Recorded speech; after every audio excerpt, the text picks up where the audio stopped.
Those are my words exactly.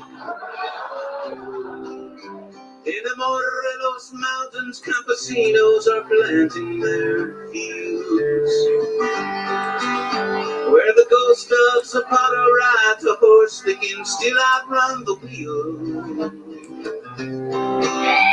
High in the sky above and clear out of sight is the free Mexican Air Force flying tonight.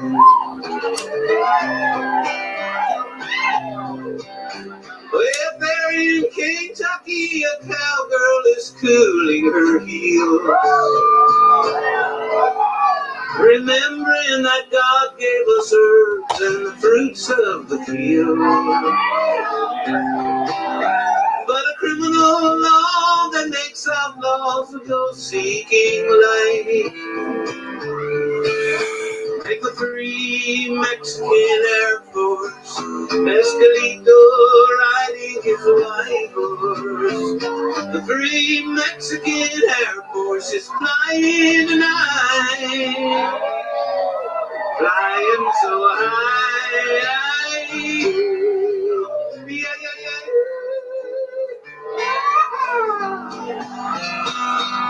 How strange an innocent herb causes money to burn. They'll jail you or kill you for making those rich fat cats squirm. But nothing can stop us, my vision is clearly in sight. And the free Mexican Air Force is flying tonight.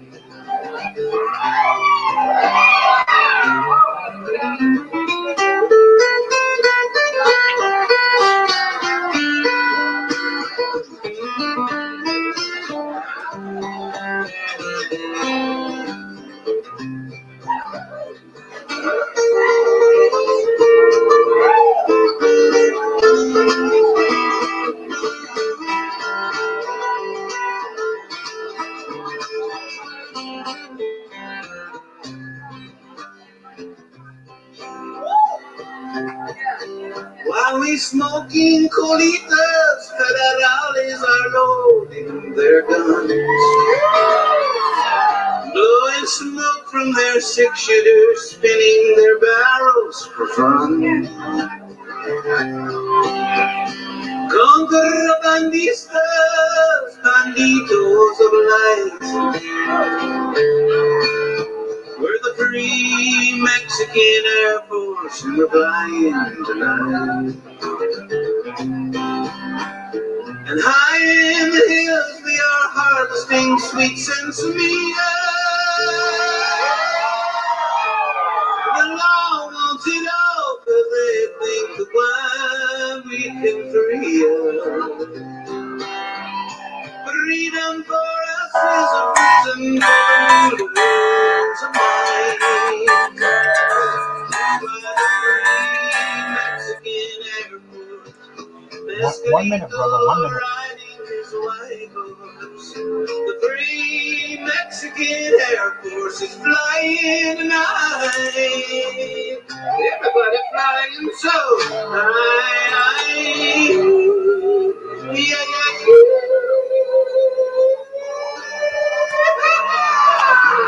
flying tonight. Okay. Good evening, everybody out there, man. Bruce Gas, boxing, jazz, and more. I thank you all for coming in here, man. You know, I know I promised you Marlon Starling tonight, but Marlon is a child from my generation. You know, we used to walk in an elevator and we need some guy there with a uniform and buttons all over, pressing the buttons for us. So, you know, computers, they're not our biggest savvy over here, man. But don't you worry, Marlon is gonna. We're getting him improved here. We're getting him improved, and you know, I was gonna just not do the show, but I said, you know, sometimes when God gives you lemons, you make lemonade, and it's funny because as I was doing this, my friend Brian Robinson, who's the events manager for Tim Witherspoon and a few other fighters in Philly, he gave me a call and he said, Bruce, he says, let me get some guys on here with you, and let me make a few calls. So we got Vinnie Burgese, who was just in the back. He dipped out for a second. I'm sure he'll be back. I've got one of my homies from Rhode Island, like a Brian the Bull Barbosa over here, man. We're gonna be talking to Brian the Bull Barbosa. I hope Tim Witherspoon jumps in. I think maybe Dean Williams, the Welsh Road Warrior, might be by. I mean, this is a party to me, man. Like I said earlier, I could have hung my head in shame for getting rejected by technology, because, man, me and Tim, we spent me and Marlon, we spent at least an hour. I was on the phone, and his wife is in the background. He's saying, should I unplug it and plug it back in? She's, I don't know, Marlon. We've been doing this all night. But anyway, man, as it worked out, it's going to be postponed a little bit. But in the meantime, man, I see my brother back here. I see my Rhode Island homie is in the back, man. This is Brian the Bull Barbosa. And Brian, man, how are you, brother? Man, I'm doing fantastic, man. I made some ziti with some gravy for my wife, some salsa water, you know what I mean? Make sure everybody knows that. I can tell you're a Rhode Island boy when you say gravy. That's right, man. You don't say sauce. Say that again? You don't say sauce. Nah, I don't say sauce, man. I was brought up by Italians my whole life. In the boxing game, I married my wife. She's Italian. I've been through a lot, man. My life has been a roller coaster, but God is good, man. That's all I gotta say. God is good, man. I fought my last fight. I was 46. I'm 49 now. I'm done though. Mm-hmm. I made a mark. I was an interim world champion. A national champion, New England champion, 3-time Golden Glove champion, international Olympics silver medalist. I did good. You know what I'm saying? Impressive stuff. Hey, I got somebody you might know who just came in the back, man. This guy did boxing in his day. When we finish.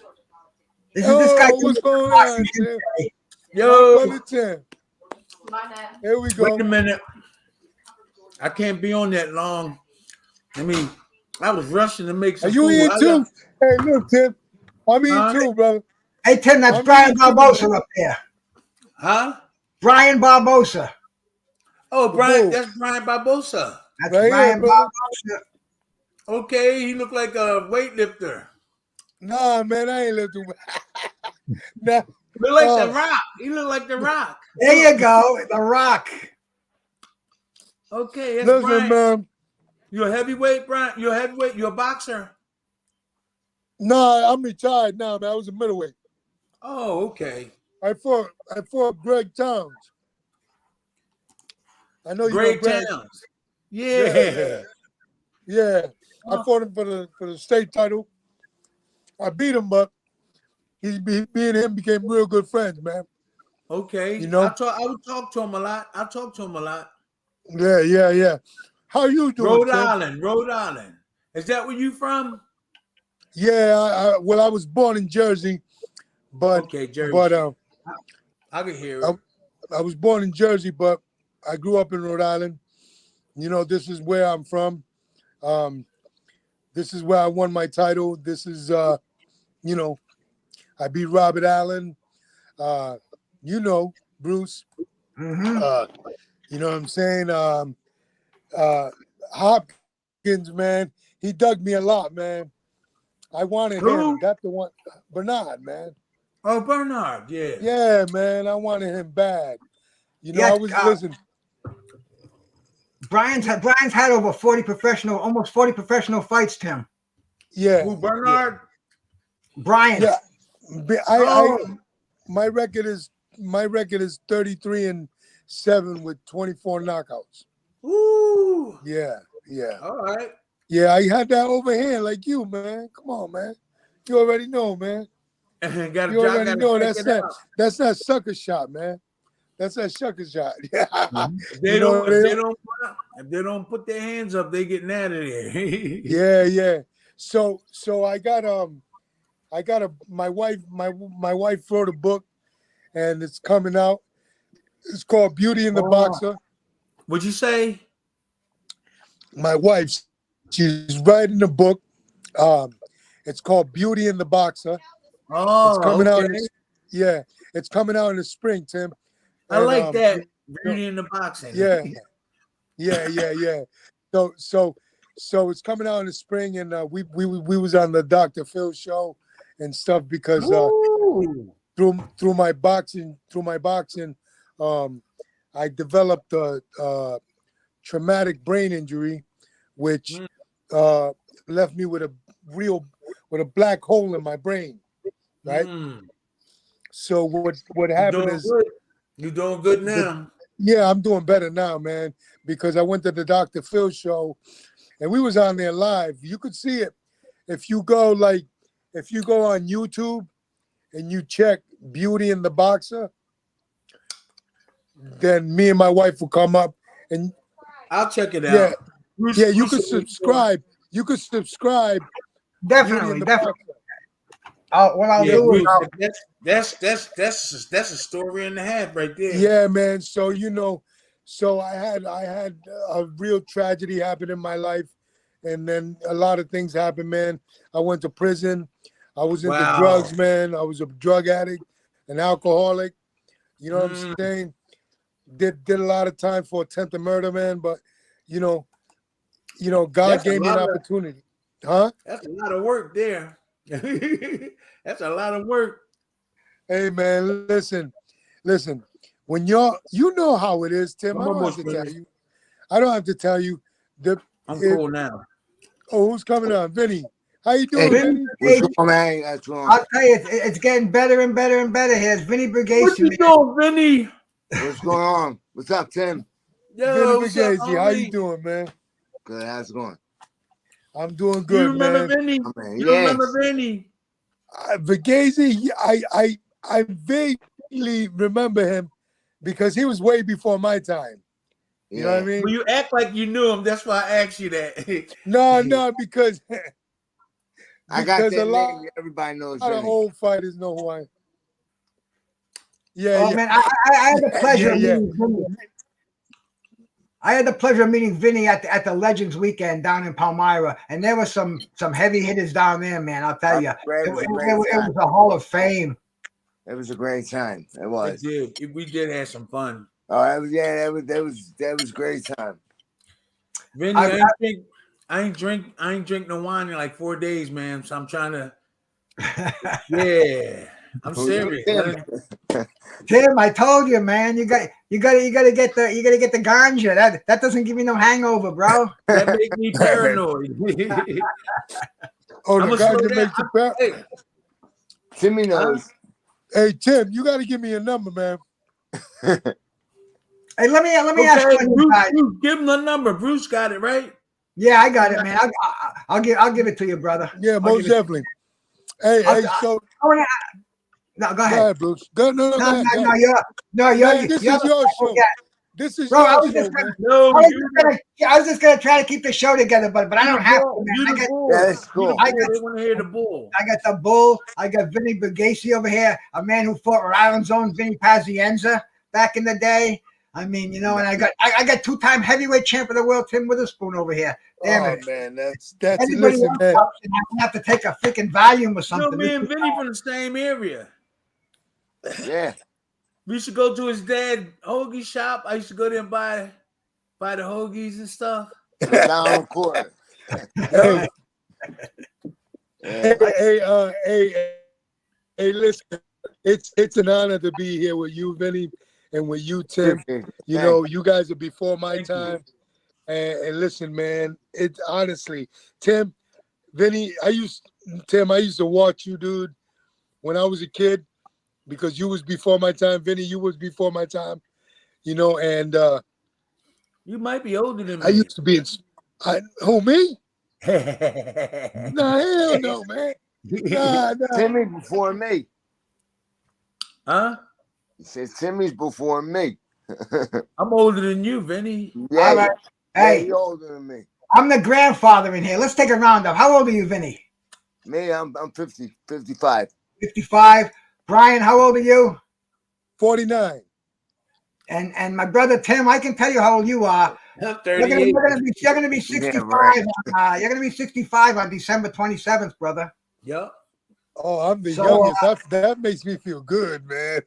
That makes me and feel 2 days after Tim, I'll be 68. So I'm the oldest one out of all of you crazy bastards out there, Amen, man. man. December. I ain't the I'm gonna youngest, call man. you Uncle Bruce, I'm right man. next to it. Yeah. I'm gonna Shania, call bring you me Uncle some money Bruce. for a buck in the Hey, bank. you wouldn't be the only one. Bring me a nickel or something, like a quarter. I was telling my daughter, bring me a quarter. You got a quarter? Shania, I want to say hi to Shania. She's a sweetheart, man. You got a lovely daughter, Tim. You have a great Yeah, father. he does. There Yeah, she he is. There does. she is. She's Ah, scared. She ran. I She saw ran. her. I saw her, man. I You saw know, her. okay, we finally, how about this? We've been working and Vinny, we've been working to try to get the boxes together so we can do a big thing so we can get, make money for the boxers and get everybody face back in the public. Sounds great. So we got oh God. Marlon, we got Marlon Star. We got Marlon Starling on the Yeah. got his I page. was on with Marlon last night, bro, and He got he his was page. go tonight, Listen. but he couldn't get his computer going. Right. So real quick, we're just trying to put that together. You know, Vinny. I think they're gonna be calling you soon too. He called you already, right? Who? Yeah. Talking Vinny, about Brian. listen. He's a marketing guy, putting all this stuff together. Hey, can I say Shania said hi, something? Vinny. Hey, Shania said hi, Vinny. Bruce, Hi. He said hi. Bruce, Vinny, Bruce, Tim. The guy, the guy that did a lot of YouTube videos.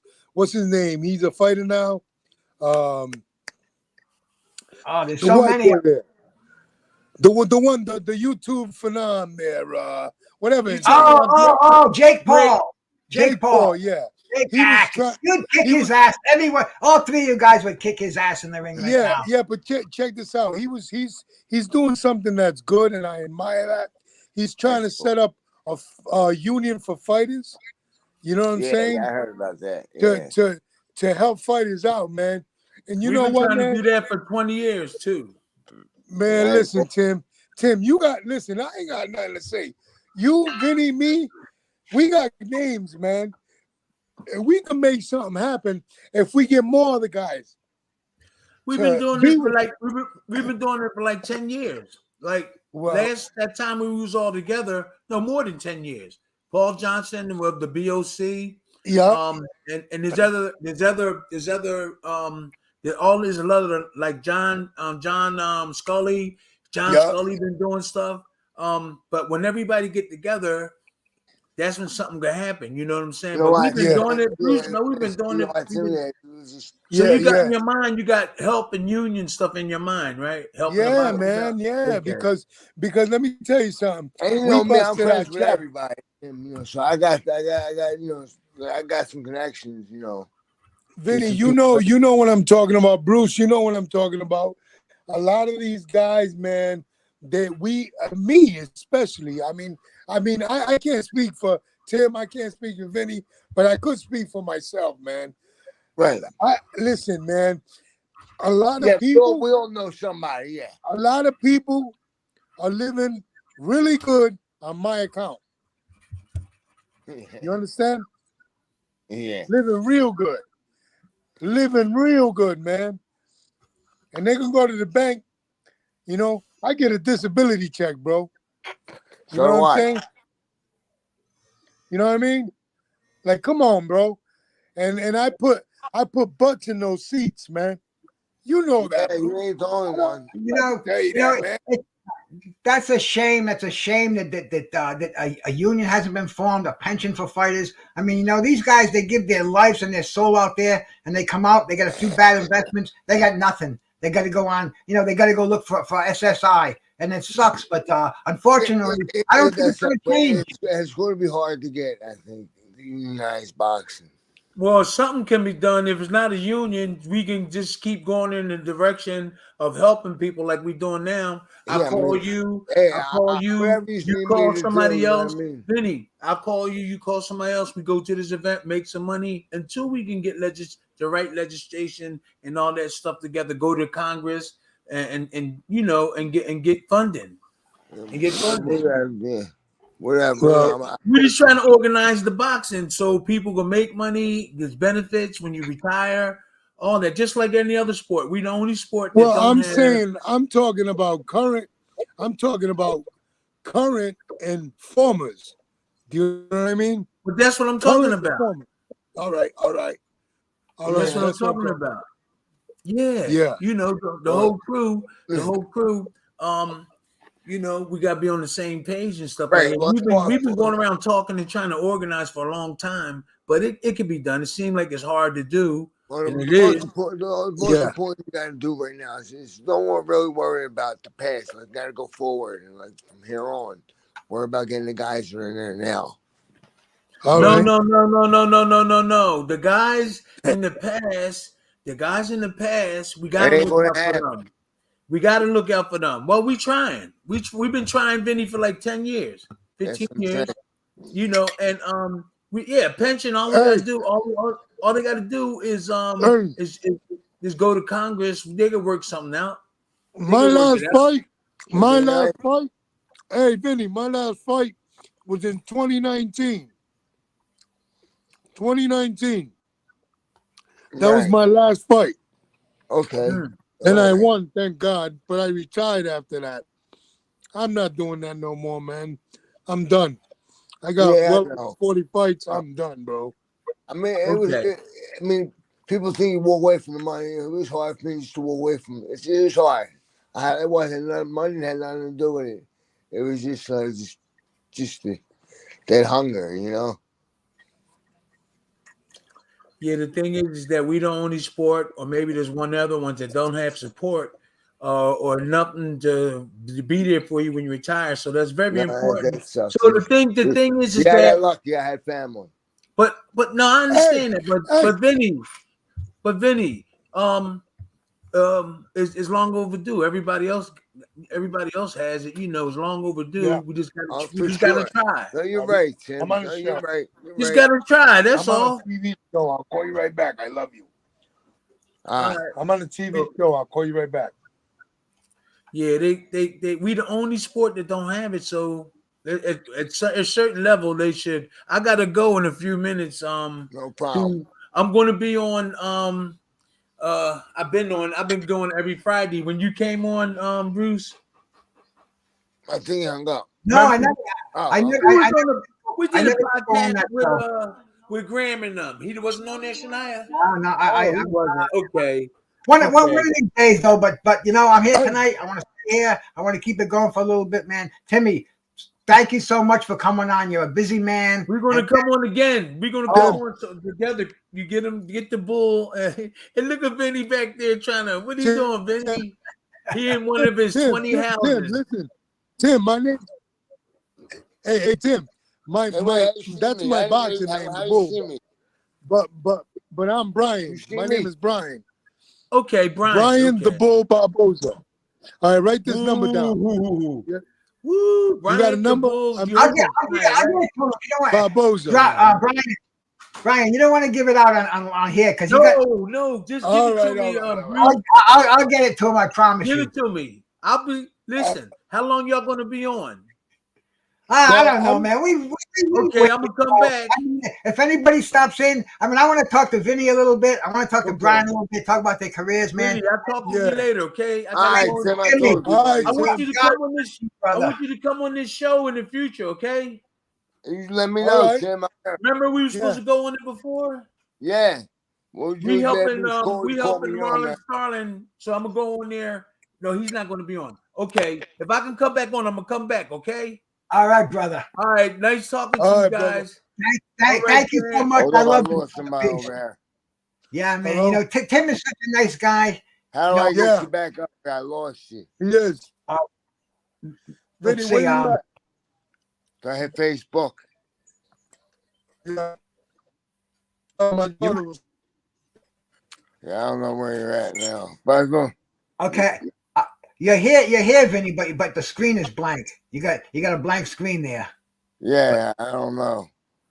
Well, I mean, I don't know. I think it'll say camera, camera settings. I got nothing right now. You got it. You're on your phone, right?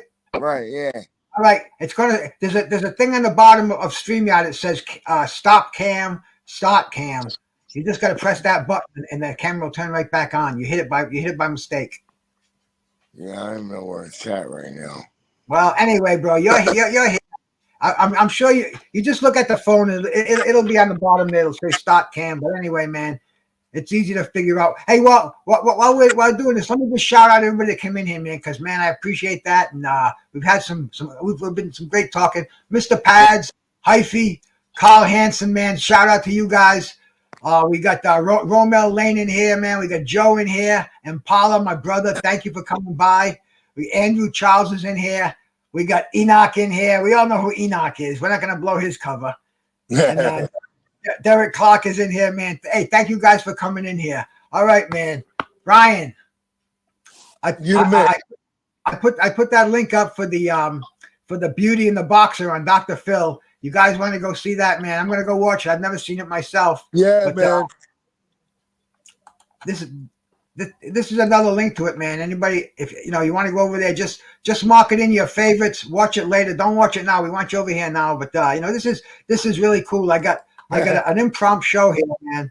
An impromptu show that I was supposed to have Marlon Starling on here, man. And everybody, you guys know who Marlon Starling is, the great two-time welterweight champ from Hartford, Connecticut, man. He knocked out Mark Breland. He beat everybody, man.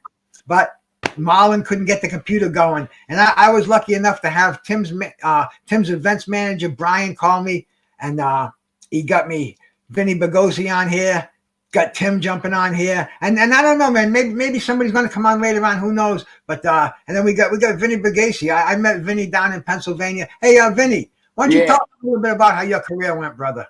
Some of the highs and lows. It was some highs and some lows, that's for sure. It was a lot of fun. What was your toughest fight you've had? I'm sure everybody asked you this question, but who was the toughest fighter you fought? Oh, by far, Vinnie Paz. Vinnie Paz. Yeah. And I'll tell you, he was a lot bigger than when I fought him. What happened? Yeah. The weigh-in was like 3 days before the fight. I came in like 141 3/4. He came in 140. He came in 141 3/4. 141 with a pound. The day of the fight was like the way he was 165. Yeah. So. What did you think? What did you think when you saw a monster like that coming after you? I mean, that guy's got you by over 20 pounds. Honestly, you want to know what I thought? I could beat him. Wow. I'd love to talk to Vinny about that. You know what? The first couple rounds, I did beat him. Well, Vinny told me that the hardest thing in his career was making weight. He said it almost killed him. So he had to dehydrate. Yeah. I mean, take laxatives, whatever it took. But he said he almost talked to God after. I think it was after the Mayweather fight. His father thought he was dead.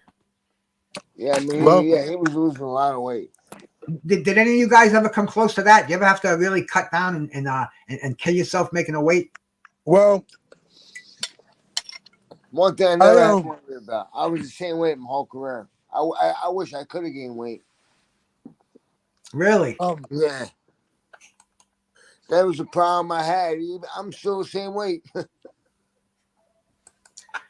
I want to pin that link to my chat, but I don't know how to pin a link to the chat. See, I'm so dumb with these computers, man. I gotta learn more. But hey, at least we got you guys out here. And if you didn't catch the link, I'll drop the link in whenever I think about it. But the Beauty and the Boxer. I mean, and even a dope like me can remember that one, man. Listen, I the first real fighter that I got to work with was Vinnie Paz.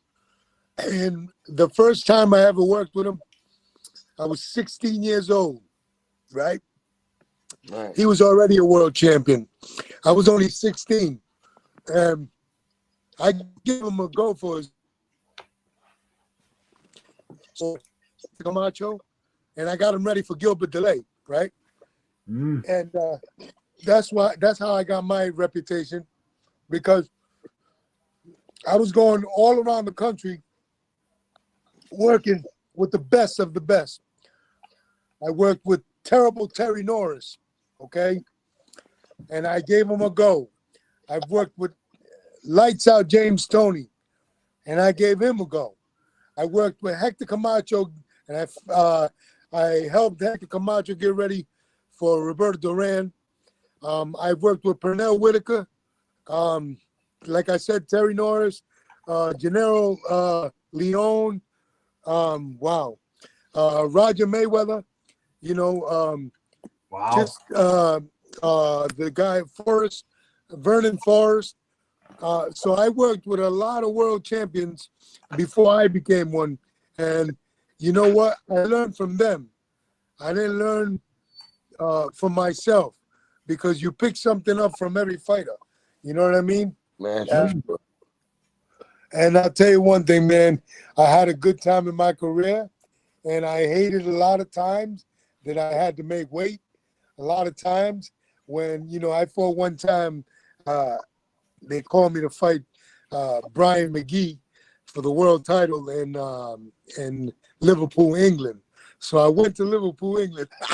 I went to Liverpool. They said, hey, Brian, listen, I wasn't even ready. I was living in Jersey, and they said, Brian, you want to fight Brian McGee for the IBO? I was like, yeah, let's go. They were like, so I said to him, I was like, so when's the fight? Now, I'm smoking cigarettes, weed, drinking, right? So when they told me, I said, sure, I'll fight him. So I said, so when's the fight? He said, the fight's Friday. My man. He said, the fight's Friday, right? So I spent 2 days in the air, a day and a half in the air, okay? A day and a half in the air, and then I fought. So when I got to England, I see the newspaper, and the newspaper says I was fighting Tony Dodson at a light heavyweight division. You know what they told me? They said, well, you got to make 160 because that's what you signed for. So when I make 160, the day before the fight, they say, hey, the world champion don't want to fight you. You got to fight Tony Dodson at the light heavyweight division. I said, well, I'm 160 right now. So they were like, oh, well, why don't you just gain weight? I was like, are you going to give me the money that the fight was signed for, which was $50,000? They were like, well, why should we give you $50,000? You're fighting a guy that's not a world champion at a heavier weight. So they gave me, they said they gave me 15 grand. And they said, well, you're not. I was like, oh, thanks a lot. I ended up losing a split decision, you know, and you know what, man, I wasn't ready. I didn't care. You know what I mean? I fought a lot of fights like that where I wasn't ready, and I didn't care because of the outside experiences of life. That was the hard part. The easy part was the fighting part. So if I didn't have those distractions, I'd probably be one of the greatest fighters that ever lived right now. Facts. Did you have shitty management? I mean, to let that England deal go like that, up and down in weight? Absolutely. Absolutely. 100%. Yeah. But it's all right. I listen. Fighters. It's all right. You know why? Because I have experience that people wish they had. You know what I mean? Yeah. And I could learn. You got that. True. I could, yeah, exactly. I could teach a lot of kids things that they want to learn not only that, I love Jesus. You know, I love God. God is doing me. I'm married. I have a beautiful wife. I'm okay. You know, so what boxing took from me, God gave me back. Yeah, yeah, but I can't. I mean, bad things happened to me. Boxing was my life. It was my world. I mean, yeah, bad things happen, but it would happen in anything. I've been boxing since I was 7, bro. 7 years old. I started when I was 12. Vinny, I retired when I was 30. Vinny, tell us a little bit more about your career, bro. You want to tell us any stories while we're here, man? Yeah, sure. I was when I started when I was 12 years old. I got suspended 14 times when you're all for fighting. So my father says, if you like fighting so much, go to the gym. And there was a gym right around the corner. Mike Rossman's opened the gym. Yeah. And when he won his title, Mike Rossman. So I started going up there. Yeah, and then they took it from there. I wound up winning the Nationals and the Junior Olympics. And they had 90 amateur fights. And then when I was 18, I turned pro. Had a lot. I had a lot of fun in the amateurs. Fought for the USA boxing team. I mean, it was nice. Good experience. I was roommates with Tyson in the amateurs. It was cool. That's awesome. Where did your career take you? You ready for that? You ready for this? Okay. Yeah. I was 139 pounds in the amateurs. My whole amateur career, and as a pro, I was 140 pounds. I'm the only person ever to hear that. Nobody will ever tell you that. Everybody. I fought Michael Moore in the amateurs, and I beat him. And he became heavyweight champ. All right? I fought Michael Moore in the amateurs, and I beat him. That's incredible stuff. And where did you room with Mike Tyson? Was that at the Olympic trials? Oh yeah, no, that was before the Olympic trials. Yeah, no, it was might have been Olympic trials. Yeah, like in '83 and '83, beginning '84. Yeah. Wow. Yeah. How about some? I guess why? What a nice guy though he is. Like he goes off and all. He's a nice guy. He really is, Mike. I mean, he just to sit down and talk to him, bullshit with him. He's like one of us. I mean, he goes off sometimes, but I mean, when he don't, he's a nice guy. Great stuff, bro. Great stuff. Did you ever run into any other fighters besides Vinnie Paz where you had your doubts when you got in the ring with them, or were you like always? Both of you guys, were you 100% confident? As a fighter, have to be like, I'm not here to take a dive. I'm not here for a paycheck. I'm here to win. I never wanted to know if I didn't think I was going to win. But I mean, yeah, I knew the odds weren't in my favor. But that didn't matter to me. I mean, didn't care. I thought I could have won. You just take an opponent on. Even you're the B side. You know you're going in there at the B side. You're not dictating terms. But you got that fight. That was the only fight where that happened to me. I felt like that. It wasn't a good feeling. So yeah. Well, we love Vinny today, man. In fact, I was even thinking about calling him, but I said Friday night, nah, Vinny's not going to be around. It's too close to the holidays. But he's out. He's out. He's a good kid. He's out. Yeah, no, we became friends. We were just at an event together. Me, Vinny, there was a lot of people there. It was nice. Yeah, it was a weekend thing. He was there. I was there, man. You were there? Okay, right. Okay, duh. I got a picture with you on my phone too. If I dug it up, bro. You're there with your lovely wife. That was a great weekend, man. That was a great. That's why it really was. It was real. It was nice.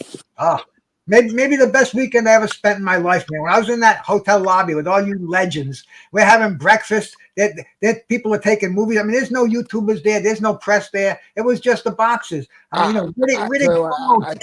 told my wife. I said when we was on, I said that's got to be one of the best times I had since I was fighting. Where the guy? That's what I told her. That had to be one of the best times since I was fighting.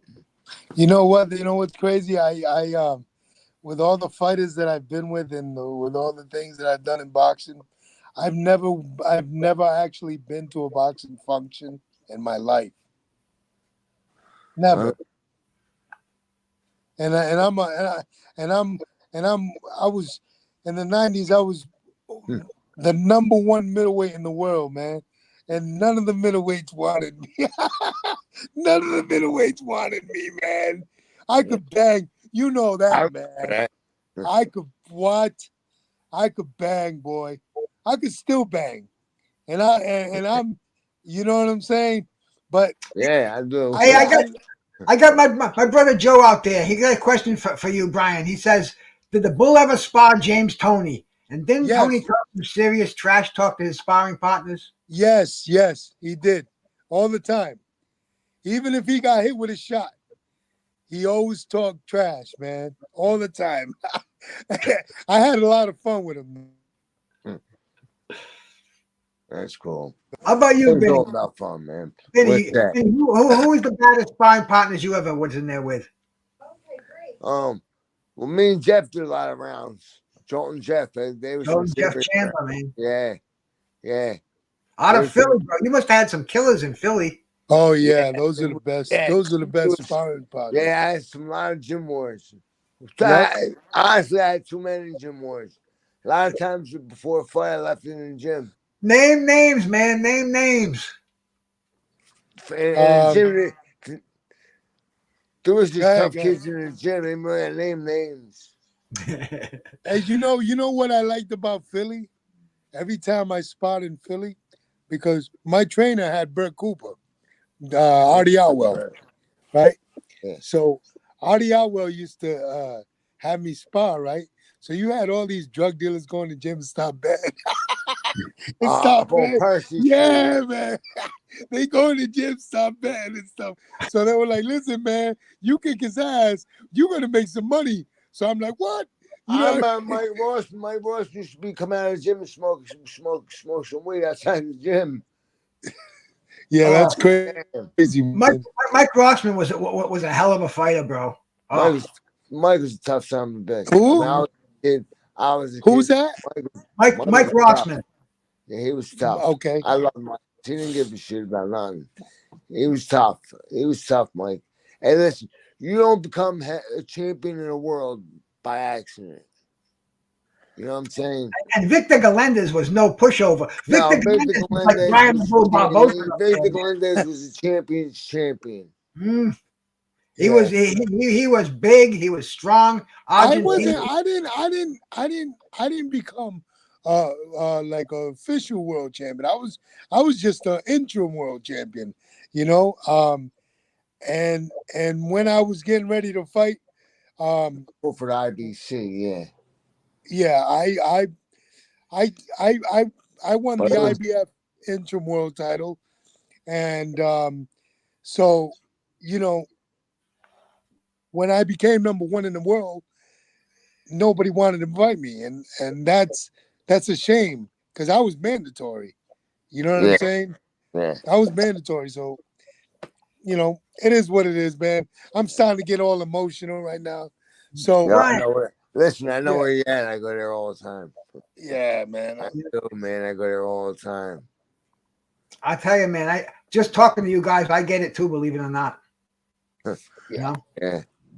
So but listen, there was some days. Vinny, Bruce, I love you guys. Bruce, you're the best. You are the best. Thanks for having me on the show, bro. You know, listen, I'll never forget you. I love you. You got my number. You give me a call. You can give my number to Vinny. You know, send me give it to Tim. No, send me Tim's number. I'll send you Tim's number. Oh yeah. He my number. He give my number too. Yeah. You know what I mean? There's such a brotherhood in here, bro. Guaranteed, man. You know, we're not gonna let this circle go, bro. This is, you know, because we're fighting for boxers. We're fighting for guys now, man. So I definitely want in. You know what I'm saying? So send me a number. I gotta let you go because I got things I gotta do. But I love you, Bruce. I love you, Vinny. Tell Tim I love him, and send me his number. Give me Vinny's number, and we'll talk later. All right. Stay blessed, brother. Stay blessed. Thank you, Bruce. Thank you. Thank you. We'll talk. Peace. We'll talk. All right. Love you guys. You got it. All right, man. That was That was Brian Barbosa, a guy that I talked to for the past few months from Rhode Island. He's a friend of mine. And man, Vinny, this is great, man. I'm so glad you came on here. I wish we had your face again on a TV show over here, man. Because I'll tell you, you sound good, you look good, bro. Pretty good. Bro, all I can do is thank you for coming on here, man. No, thank you for having me. Oh, brother, yeah. Is there you have any social media or any YouTube channel or anything like that that we can get out there for you? Or are we going to work on one for you though, right? With Brian? That'd be nice. Yeah, I think sure, that'd be nice. Yeah, I don't have nothing right now, but yeah, Timmy said it. Well, believe me, brother, I'm going to keep in touch. We're going to get you on here. We're going to stay active on here because. All right, thanks. Yeah, I used to have a big phone. Wait, OGs like us, man. We got to let people know we're out there, man. And a guy like me, his job is to give a guy like you his flowers and his cut-uppins while you're still here, brother. Appreciate that. Thank you. God bless you, man. All right now. All right. Peace, guys. That was a lot of fun, man. Let me this is one of them weird shows. I haven't played any music in the background. I don't think I ever really got through a show without a little stuff going on. A lot of my tunes here, man. Let's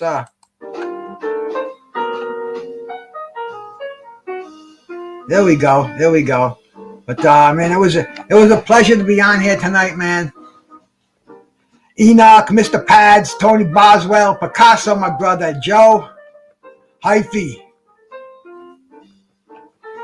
I appreciate all you cats coming in here, man. Derek Clark was in here. Andrew Charles. Impala. Romel Lane, man. I appreciate you cats coming in here. My brother Carl. It's kind of humbles me when I can get more than 2 or 3 people here, man, on a fucking Friday night. See, I'm trying to stop using the F-bomb to make my shows a little more fan friendly. I can't put down my herb, but I can certainly put down the F-bomb. So that's only one for this show, and we've been on for almost 50 minutes here. And I got some stuff today, man. It's called SK #1. And the guy said it's also known as pineapple diesel in some areas of the country. Hey, William Old School, salute my brother. I mean, it was just so cool having those cats on here, man. I was counting on Marlon Starling. I had the what do they call it? The thumbnail. All these new words, man. The YouTubers' words. But I had one out there for Marlon, and man, I swear I spent over an hour on the phone with my brother Marlon Starling, and he got links for the show. He's got an old computer. I was fortunate. I just replaced mine a year ago with this high-speed thing where I can show fights and I can play stuff in the background. And I hope that music's not too loud out there. But I didn't want to have it when my guests are on here. And it's a good thing I didn't, man, because there was so much to say, both of those guys. And then Tim on here. Oh, bro, I mean, this, it's brothers like that that really bailed me out. Because I was totally bumming when, I'm not going to say totally bumming because it's technology and it's what it is.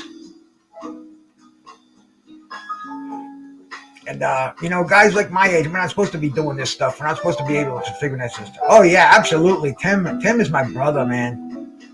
Tim's doing another show somewhere tonight. I don't know where. He told me I was on the show once. I said, no.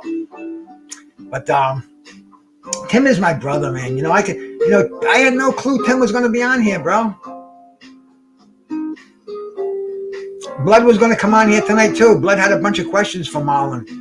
And I talked to Blood earlier.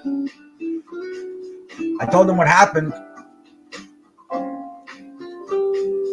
I said, keep those questions. He said, yeah, he had a bunch of questions he wrote down. Because this is, as much fun as this is, I think this is really serious and it's really important. We don't talk about, Spence and Crawford again, A-side, B-side, who's ducking who's an aerosexual, who's a child of the corn. I mean, dude, it's kid stuff. I mean, people are serious. I saw a couple of guys going at it today. You better be strapping one of these fucking crazy shits on this boxing forum that Google so graciously offers to us. You know, but tonight, you know, this kind of gets my appetite a little bit whetted here, man. You know, to bring on some of these legends where we can talk again. And Vinnie Burgese, man, I don't know if any of you cats follow. See, this is a guy from back in my day. You know, from back in the 90s. You know, this is the 80s, 90s stuff. This is stuff that I remember. And when Vinnie said and Brian said they were getting emotional talking about this, bro. You know, I never stepped in a ring in my life with a pair of gloves on, and I was feeling what they felt, man.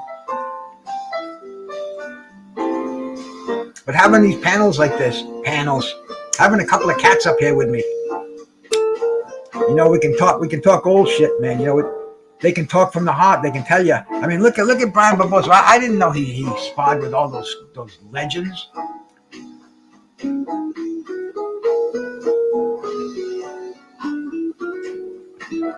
Well, that's, you know, Mr. Paz, that's Blood's show, and Blood knows a lot more about Ali than I do. I saw all the research he had, all the studying he had. Hey, you never know, man. I might get lucky and something like that can happen. You never know. But man, you know, Vinnie Burgese's still in the background. He's got his camera on. I don't even know if he can hear me or not. Vinnie, you got your camera on. I'm going to put you on the screen in case you're still around. Yeah, I'm here. Bro, Yeah, I thought you had dipped off, man. I got you. So, bro, now I'm glad you're still here, bro. How about some more war stories, bro? Can you tell us a little more about your career? A little more about some of the highs and lows? Yeah, well, I had both of them, that's for sure. I mean, it was a nice way I started out. I was 14-0, and that was a nice way to start out. Then you run into that loss, and that's not fun no more. Who was your first loss? Believe it or not, I fought a guy by the name of John Rayfuse. I fought him, I beat him, and then I gave him a rematch. And in the rematch, I fought him with a broken nose. You went into the fight with a broken nose. Yeah. Oh, that must have hurt like a motherfucker. Did it start leaking on you? And in the first round, my right-handed guy, I remember he hit me with his head in my nose, and I remember the pain was unbearable. And it went like I was winning the fight, and he caught me in the 6th round, and I wasn't able to overcome it. I went down, I got up, and the referee just wound up stopping the fight. I mean, the kid beat me because I had a broken nose, not because he was better. John Rayfuse. Listen, you ready for this? I fight him, right? I beat him, I get a rematch. He fights me, he beats me, he gets the title shot. Something went wrong on that one, huh? So did you have a shitty management too, or what? I mean, damn. How come you didn't? I was gonna ask Brian too. Why didn't you sign with promoters who gave you the bucks up front like Don King and Bob Arum? Was there? Like Lou Duva. Yeah, Lou Duva, man. Lou Duva's over right on the East Coast. Yeah, Duva wanted me. I didn't know that until after it was over with. There's a lot of things I didn't know until it was over. Why? Is somebody making the decisions for you? At the time, yeah, they were. Wow. Yeah, they were, and they were the wrong ones. But hey, you live and learn. Well, bro, you had a career that not too many people can match your career, man. That's a career to be proud of. And coming out of Philly, no, I had a lot of fun. I did. I had a ball. I mean, yeah, I couldn't. There's nothing. Money couldn't buy that. I said I was. Me and Tyson were roommates. I mean, it was all great from the beginning. And we won the Nationals together, me and Tyson, 81 and 82. How many badass cats are on that Olympic team? Can you name any of them fighters? That I came out with back in 81 and 82. The Yeah, Nationals. I think who was on there? Holyfield, Tyson, Riddick Bowe. Yeah, that was an '84 team. That was a rough team. Well, Now, how about the? Oh, I got. Hey, you never guess who's up here, man. Malcolm Taylor in '84. You had Malcolm Taylor. You had Holyfield. Yeah. Hey, Brian, man, a pleasure to have you on my show, brother. Hey, Brian. Is that the Welch Road Warrior up here, man? Is that the Welch Road Warrior? What's up, Vinnie? How you doing, champ? What's up, Bruce? How you doing, brother? Oh, my brother. Glad you jumped on, man. I can't hear Vinnie. What's that? I could hear you, but now I can't hear you. How about now? Can you hear me? Nah. Here you go. Can anybody hear me? We hear you. Oh, okay. I do, Brian. You can't hear him, Brian? Brian, can you hear me? Brian? Guess not. Technology, man, messes us all up. You know. But as soon as Brian gets his mic and stuff going, he'll be back again, man. He had a killer career too, man. A lot of people don't know who this dude is. This dude's been in the ring with everybody. I mean, he sparred with Thomas Hearns. He's been in there with some badass fighters. Let's see what's going on here. I just got a text. That's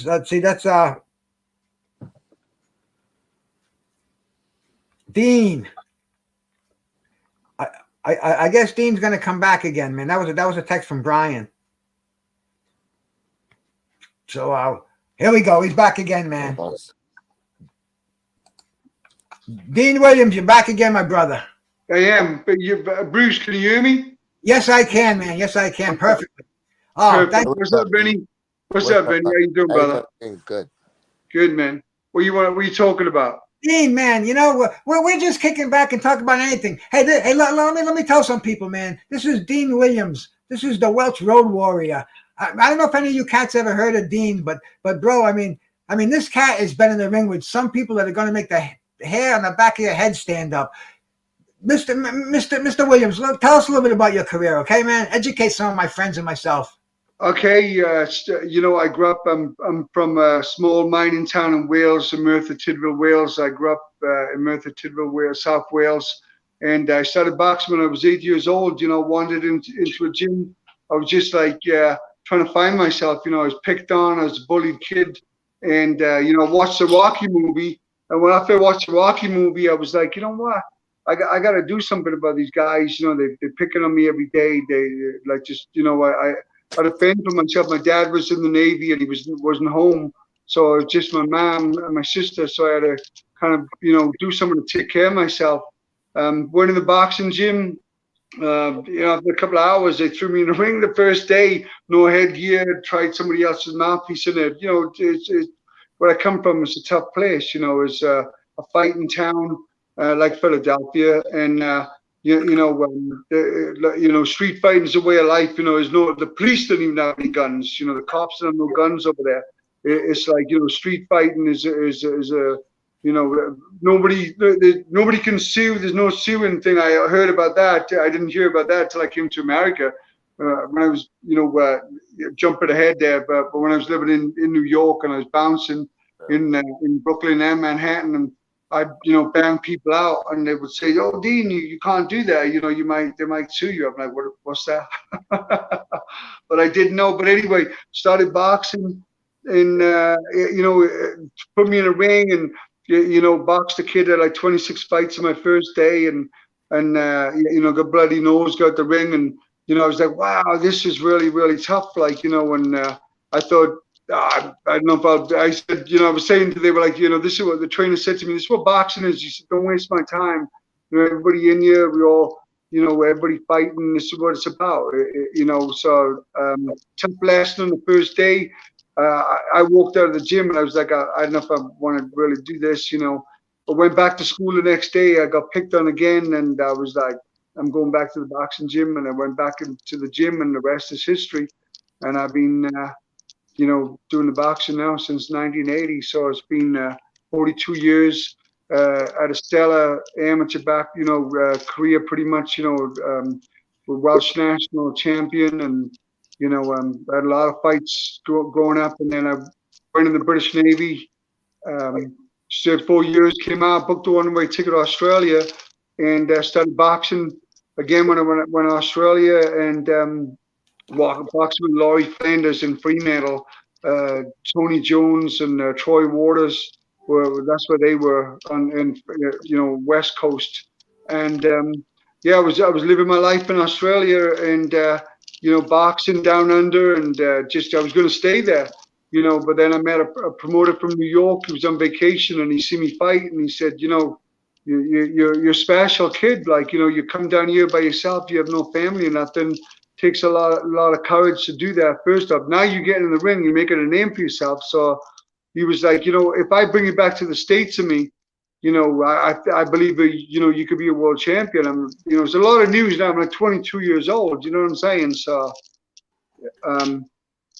it was a lot to take in, but it kind of. Are you there? Yeah. Oh, yeah. I'm here. Okay, but I done it. I made the sacrifice, and I moved from Australia to Brooklyn, New York, and I was training in Gleason's, training with Hector Roker, and my training partner was a Toro Gotti. I was training with a Toro Gotti every day. Wow. And the first guy I sparred was Joe Gotti. So it was like, Ernest Mateen, M16, and Curtis Summit, some of the fighters that would spar on a daily basis. But yeah, Bruce, and then, while I was in Gleason's, I got Manny Stewart came through, and I got chosen to spar with Thomas the Hitman Hearns, who was my idol. He was getting ready to fight. I'm jumping ahead now. This is later. I came here in '94. This was in '98. And got to spar with Tommy Hearns and Larry Holmes, and terrible Tim Witherspoon, obviously. Aaron Superman Davis. There's so many. Daniel Judah, Zab Judah's brother. Yeah, we used to have a couple of wars, in the gym, and humble, like, we get at the ring, he'd have a good day, I'd have a good day, and I'd commend him and he'd commend me, and that's how boxing is, But yeah, I've been around the best in the game, and just boxing took me places that I could only imagine and dream about. But I stuck with it, and I didn't quit, and look at the rest is history. And I even got like I said in the beginning, I started doing the boxing, and then I got to meet my idol, the one who started it all, Sylvester Stallone. When I got chosen to do that part in the movie, with Team Drago and whatnot, and Wow. it was just like, it was surreal, like, so dreams really do come true, things come to, not a chance. Nobody give me a chance. Every roadblock possible. Every time I went into gym, where I was training, whether it was be in Gleason's, or I go downtown Patterson. I would spar with a lot of guys down there. I work with Diego Rosario, and I train Bruce Seldon. There's a lot of guys down in downtown Patterson. Tough. One of the toughest places I've been in. I don't know, man. Patterson, Philly, and Brooklyn. Which order? I don't know. I'd say I gotta say Brooklyn. For me, Brooklyn, Patterson, and Philly. That's the way I the toughness, but spot a lot of guys in those places. But yeah, man, I just the boxing instilled self-confidence and self-belief into me. So I just keep those are the attributes that you get from the boxing if you do it, and you just gotta keep going and challenging yourself and different things, but yeah, I feel really blessed, Bruce, to still be able to teach what I've done for so many years and whatnot. So that's where I'm at right now. I'm just like a teacher, pretty much, of the sweet science. my friend Mr. Pads out there. He's a loyal listener. He's a great guy. He's from Sweden, and he asked earlier. He asked a question about some of the best fighters you ever sparred, and I didn't even want to ask you that question because the names that you rattled off, bro. I mean, you mentioned Hall of Fame fighters. You mentioned boxers, knockout artists. I mean, everybody from 140 pounds on up to heavyweight. It's like you're a true war horse. I mean, you're one of the one of the unnamed heroes of this game. You know what I'm saying? And I'm honored to have you on here. I appreciate that, Bruce. Thanks for having me on, brother. It was great talking to you last night too on Tim's channel. Oh man, that was really cool. But yeah, the boxing, it's it's lifestyle. It really is like, it just, the thing about it is you really can't teach someone to believe in himself. You can't teach them.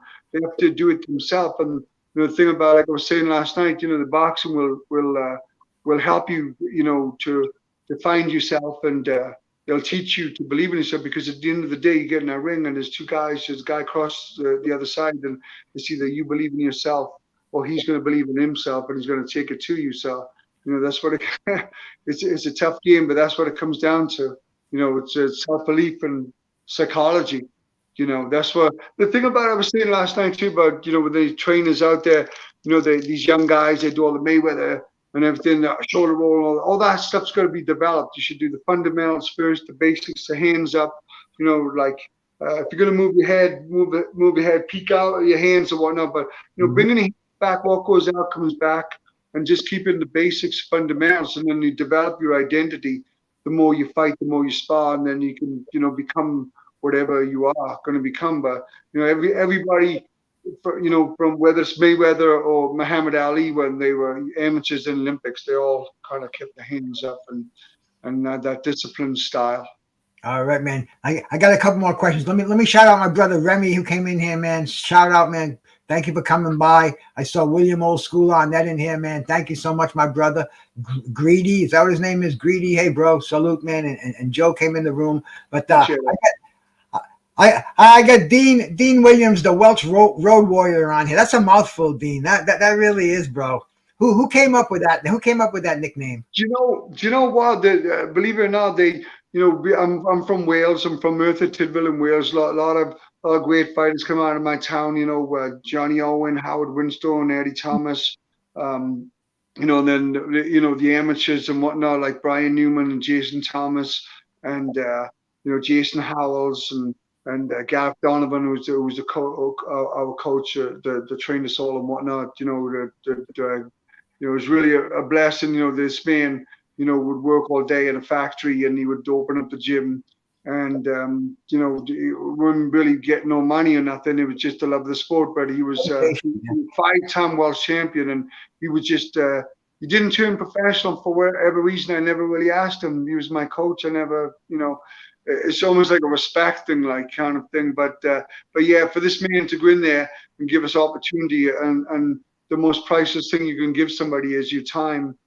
So he was giving us his time and his knowledge for practically nothing. And he was that's the one thing that really is a real blessing when you're helping others. That's awesome. So God bless my coach Gareth Donovan for doing that, and I really appreciate it, because if it weren't for him, I wouldn't have had the opportunity to do the boxing. God knows where I'd be today. But yeah, I love the sport of boxing. It's all about self-belief and that's it, man. Boxing can do so many, help so many people. Like I was saying too, the state troopers use it, for part of their boot camp training, so they can deal with because boxing is adversity, and what they want to teach those state troopers in the academy is adversity. You're going to be out there. You're going to be dealing with all sorts of walks of life, and they have to get accustomed to getting hit, so they even spar them, and so they can deal with the blows. So they train all throughout the boot camp, so they can become accustomed like a boxer, and not just be a martial artist, jiu-jitsu or whatever, or karate, and do all these strikes and everything, but not take nothing. So part of their training is to absorb some punishment too. And so that way, when they're out there and they're dealing with people, they get hit. They've been there before. Mm-hmm. Yeah, it's a great concept, and what better people to teach them are people like you who know how to throw a punch in, not in anger, and who know how to turn it on and knock somebody out. And you just know levels. It's a levels thing. How about boxing today, Dean? Are you following any active fighters today? I follow all the boxing. You ask me any questions about any of the fighters, go for it. Go for it, brother. Well, tomorrow, bro. I mean, Tyson Fury is going to the ring with Derek Chisora, bro. And to me, that should be a tune-up. That should be done. That should have been done 3 months after he knocked out Dillian White, in my opinion, bro. What do you think of that? What do you think of that charade they're putting on tomorrow? Just a tune-up, a glorified sparring session. I mean, just my opinion. I don't think Chisora could do anything to the champ. You know, he's been there before. I can see in Tyson Fury's face that he's so confident that he's almost playing. But you know, don't play with boxing and never take anything or anybody for granted. You never know. But it's a big, you know, it'd be the biggest upset I think in the history of the sport, no doubt. You know, but you know, he can go in there clowning around and everything. He can get cut, and we could put him out for like a year. You know, he got a nasty, gash in the head or whatever across the nose. So, you know, if I was coaching Tyson Fury, I'd want to go out there and emulate a little bit of Mike Tyson and get him out of there, and show the level you're on, because I believe that Tyson Fury is here and Chisora is there. So really, let's please go out there and demonstrate and show us what we just go out there, show us your level. That guy shouldn't be going rounds with him.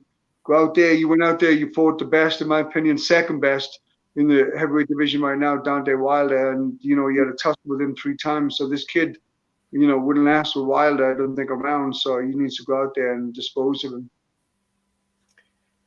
What's the biggest fight in the heavyweight division that you'd like to see today? Oh, that's a great question. Well, you got that juggernaut guy, coming. Forgot his name now. The British guy. Joe Joyce. What was it, Joe Joyce? Joe Joyce. I like him.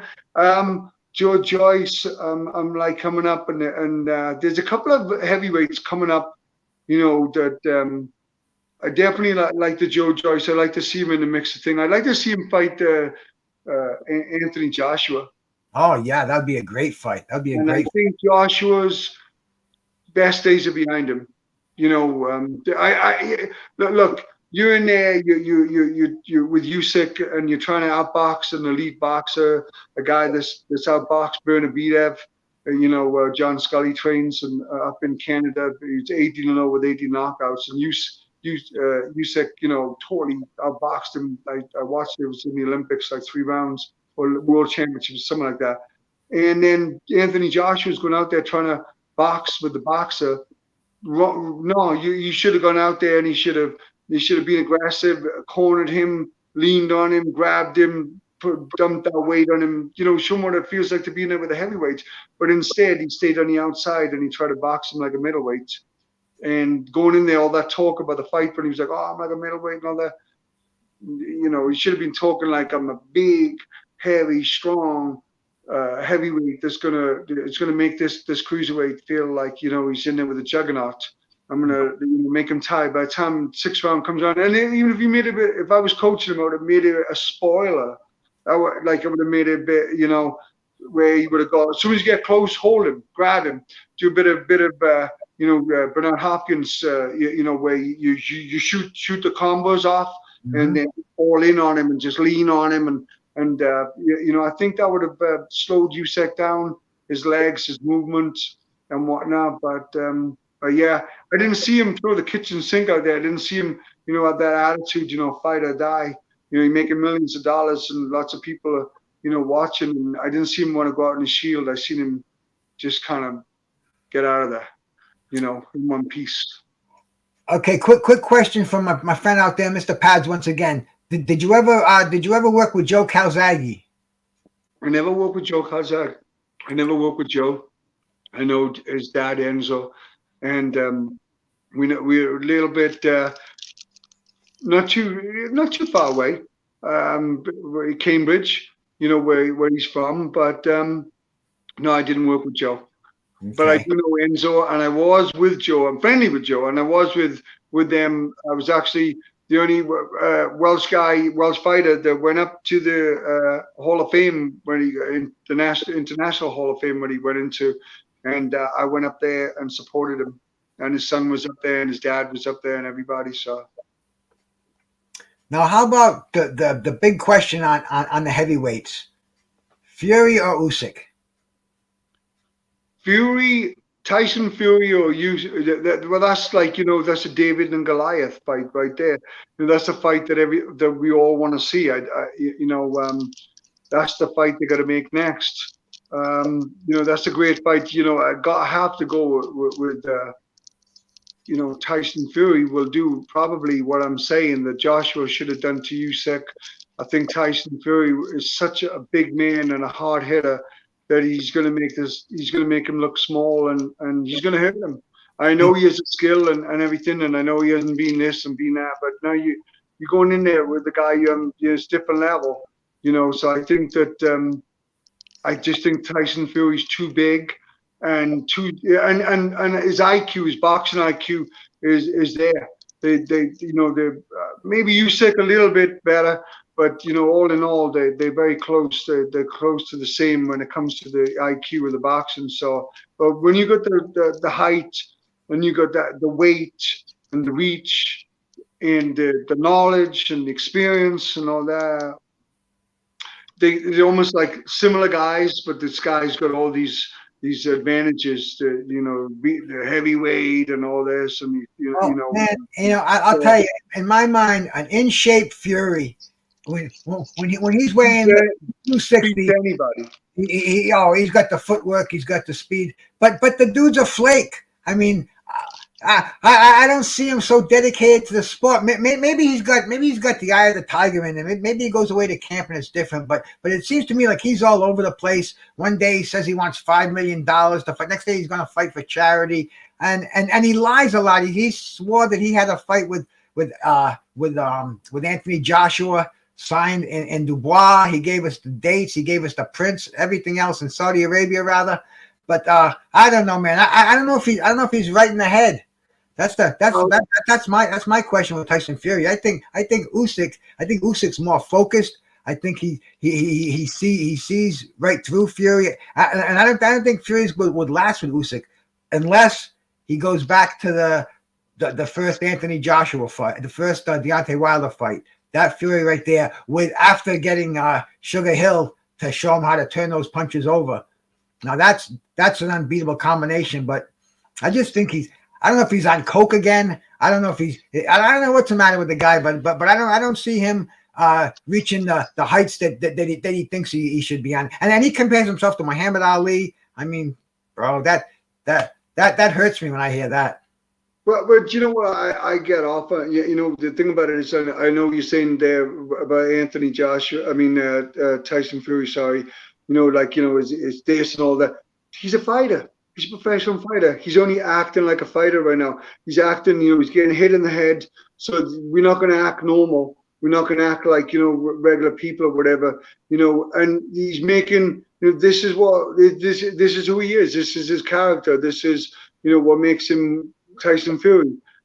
So I think that, he's not going to be, that's who he is. That's his, he's retiring, he's this, he's that. And money changes people too. And it seems like, the more money he makes, I've seen him change, I've said, so money definitely changes, whether it's going to take a little bit of this away, we'll find out. But I seen the interview today, and I think with Max Kellerman, and he just looked like he was like spacey, like he's looking into the stars, kind of thing. And he's there, but he's not there. I see it, I hear you, but again, like I said, he is a fighter. So, let's not. This is what they are. This is what we do. Then we're not going to come across like you know, like we're normal. All right, I got some questions out there. I don't want to pass them up because, man, I appreciate you cats coming in here, and I want to shout out people that are in here, man. I want to shout out my brother Demetrius Bright, who stopped in. Neil Simpson, I appreciate it. My man Big Brunson Boxing, bro, a true boxing aficionado, and plus he loves weed. So how can I not like the guy, bro? I mean, you know, that's my kind of thing. And then we got Enoch in there, man. Enoch, he's a troublemaker out there. They call him trolls, I guess, in this YouTube community. But I'll keep my eye on him. And what was that question I saw out there for you? Ask him. Somebody wants to know if you've ever. No, that was the one we already asked you there, man. I already asked you that one. Let's see. Okay, here we go. Why does Fury get so much credit for beating Wilder, a guy who's not beat anyone genuine world-class fighter in his whole career? Can you answer that question?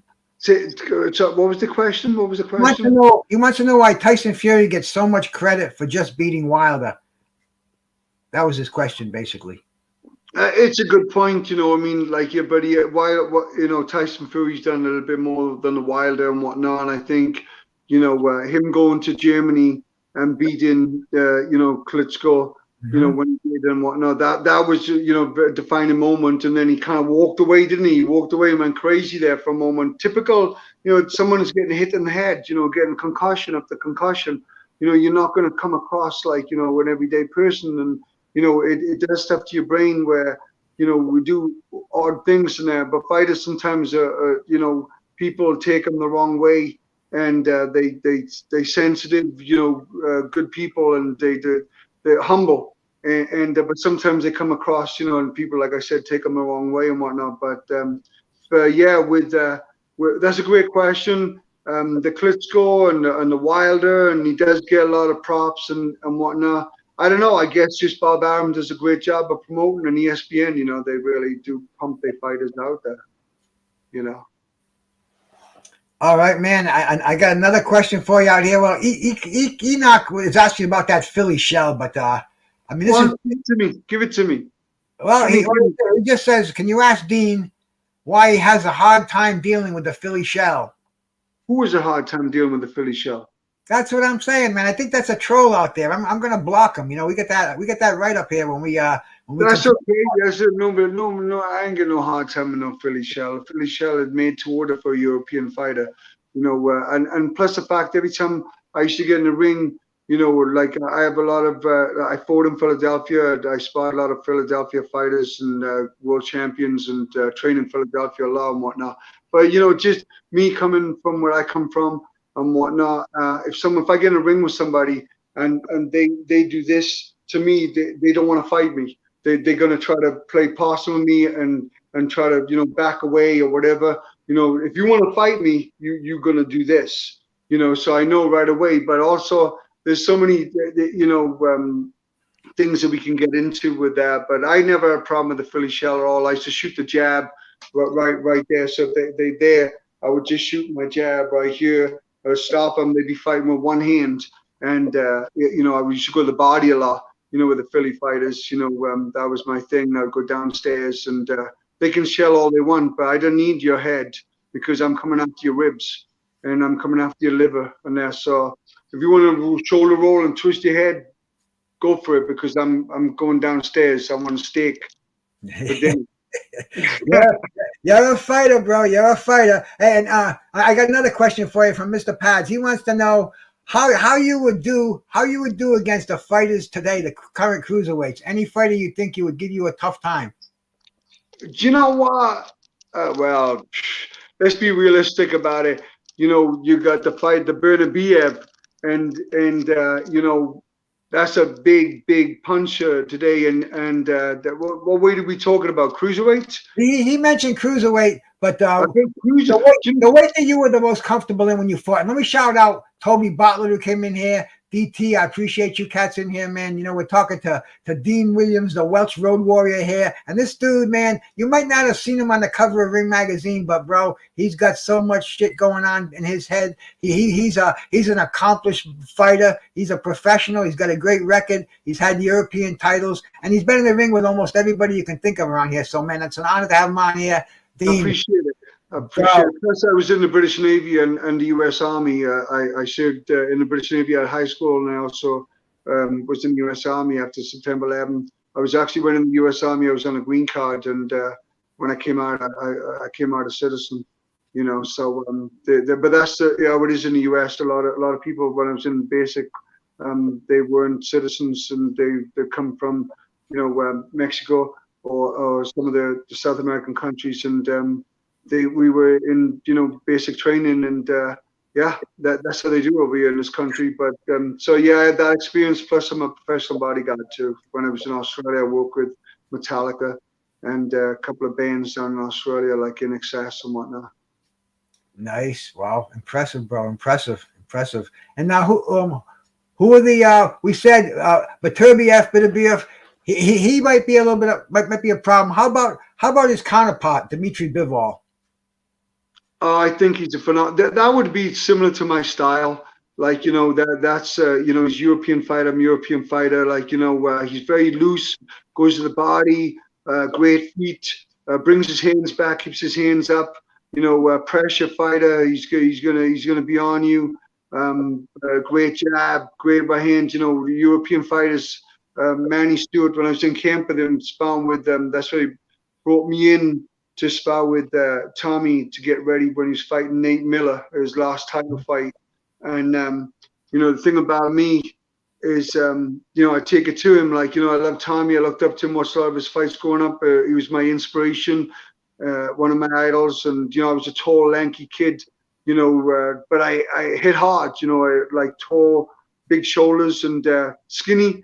But those are the ones. If you can, shift that weight, with the long arms, and if you can turn those hips and those shoulders, and your timing and distance well, where you can put people right on the end of those punches, it's dangerous.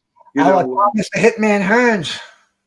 Tommy in the ring with Tommy Hearns, was a priceless experience. And he was older. He was an aging fighter. He wasn't like when he was in there with Marlon Starling, he broke his jaw. Like Marlon Starling was like they were in their 20s or whatever. So he was up there. I was in my prime. I was about 26, 27. I was sharp, and I stayed away from Tommy's right hand. I just kept moving to my right. I knew, but his jab to me wasn't a weapon like Larry Holmes. If they're sparring with Larry Holmes a lot, his jab is like most guys' right hand. So I moved my head real good and whatnot, and his jab didn't do much for me. But I knew with his jab, Tommy was just trying to set up that right hand. He would try to use it as a decoy, try to just everything was trying to get that behind it.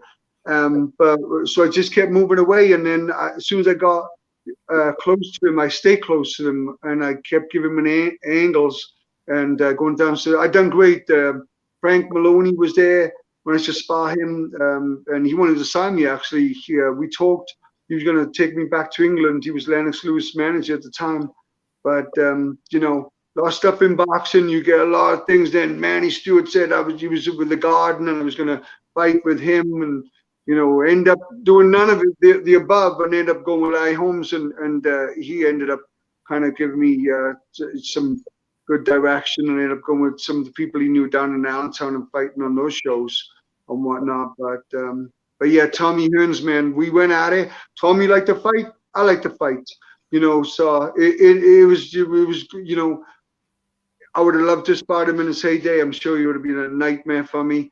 But I was just, giving him the work that he needed to go into the fight.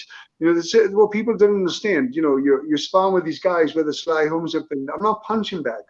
I'm just going to stand back and just, let you do this to me all day. I'm coming at you. The preparation is everything. So if you have hard guys in camp, hard preparation is you're going to be ready for a hard fight. And if you don't have proper preparation and you have soft sparring, you're not going to be really ready. So these fighters are bringing a guy like me, and I'm just gonna give you, like with Tim, and I'm gonna give you hard. I didn't go into camp, and I respect you. I'm gonna give you the respect, but I'm not gonna give you too much respect. Where now I'm just like submitting. I don't believe in that. I don't submit to nobody in the ring, and that's why I get respect from whether it be Larry Holmes or Mitch Green or Marlon Starling or Tim Witherspoon, they know me as individual. I don't back down. I'd rather go out of my shield, but that's just the way I was. So when I go to the camp with these fighters, like Aaron Superman Davis or wherever it was, I'm bringing it.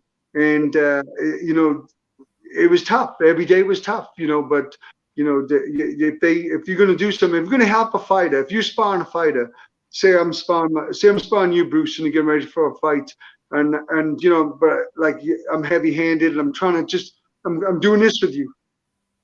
I'm not helping you.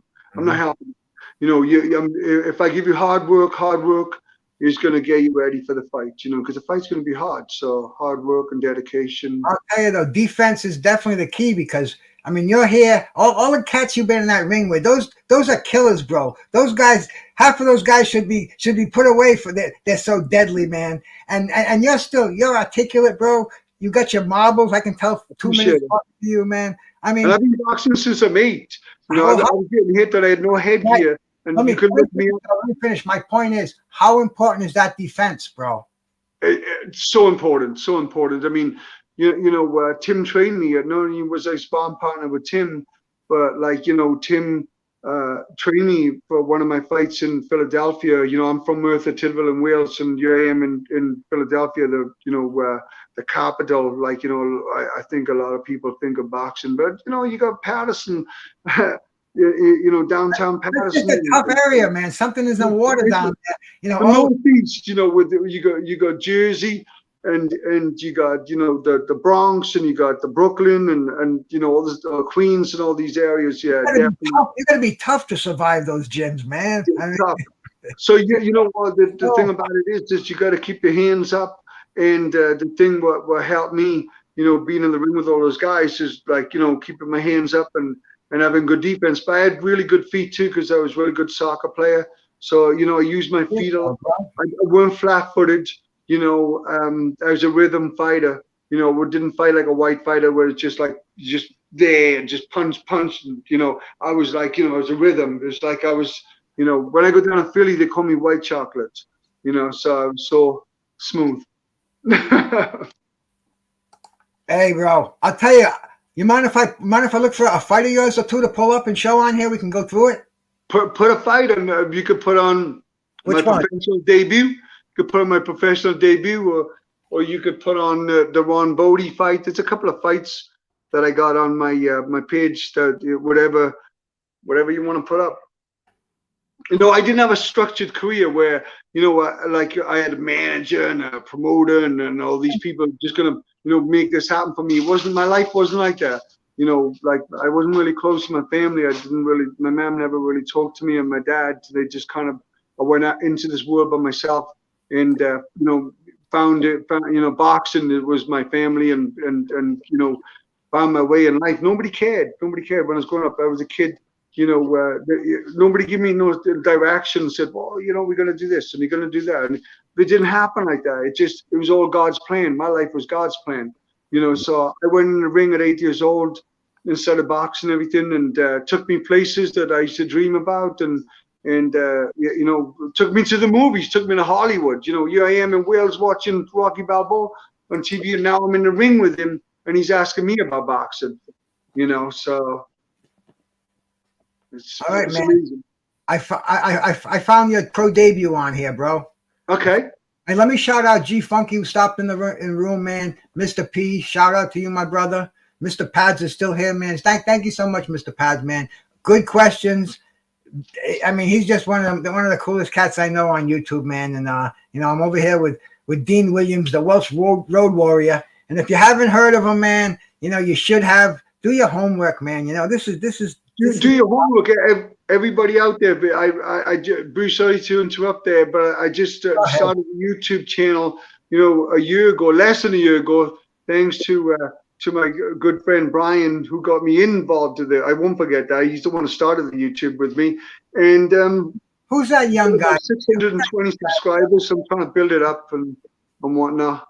So please subscribe. And I'm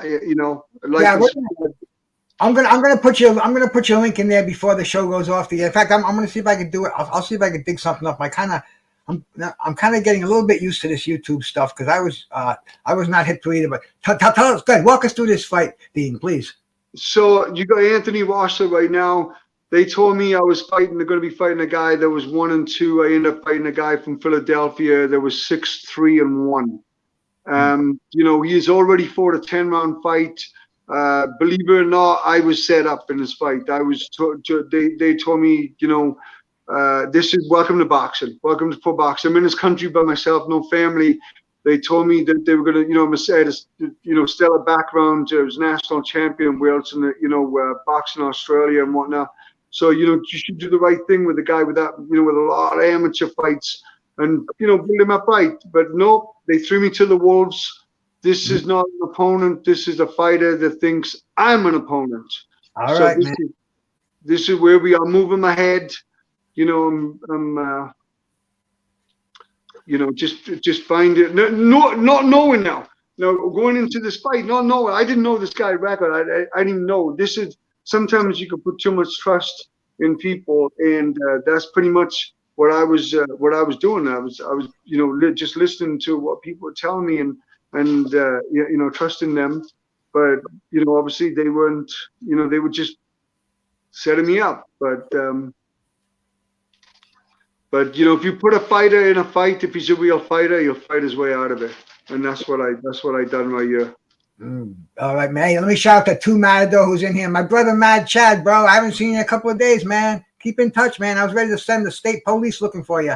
I'm just having a cool little show here. I got my buddy Dean Williams, the Welsh Road Warrior, on here. We're going through some of his early fights, man. Earlier. I'll tell you about it later, or watch the playback. Any of you cats, man, on the playback crew. I appreciate you guys in here, man. And you know, we're just talking some old school boxing. Well, we're watching the professional debut of Dean Williams over here. Go ahead, Dean. And like I'm making my professional debut in America, and I'm from Merthyr Tydfil, Wales, and this guy is from Philadelphia, just up the road there.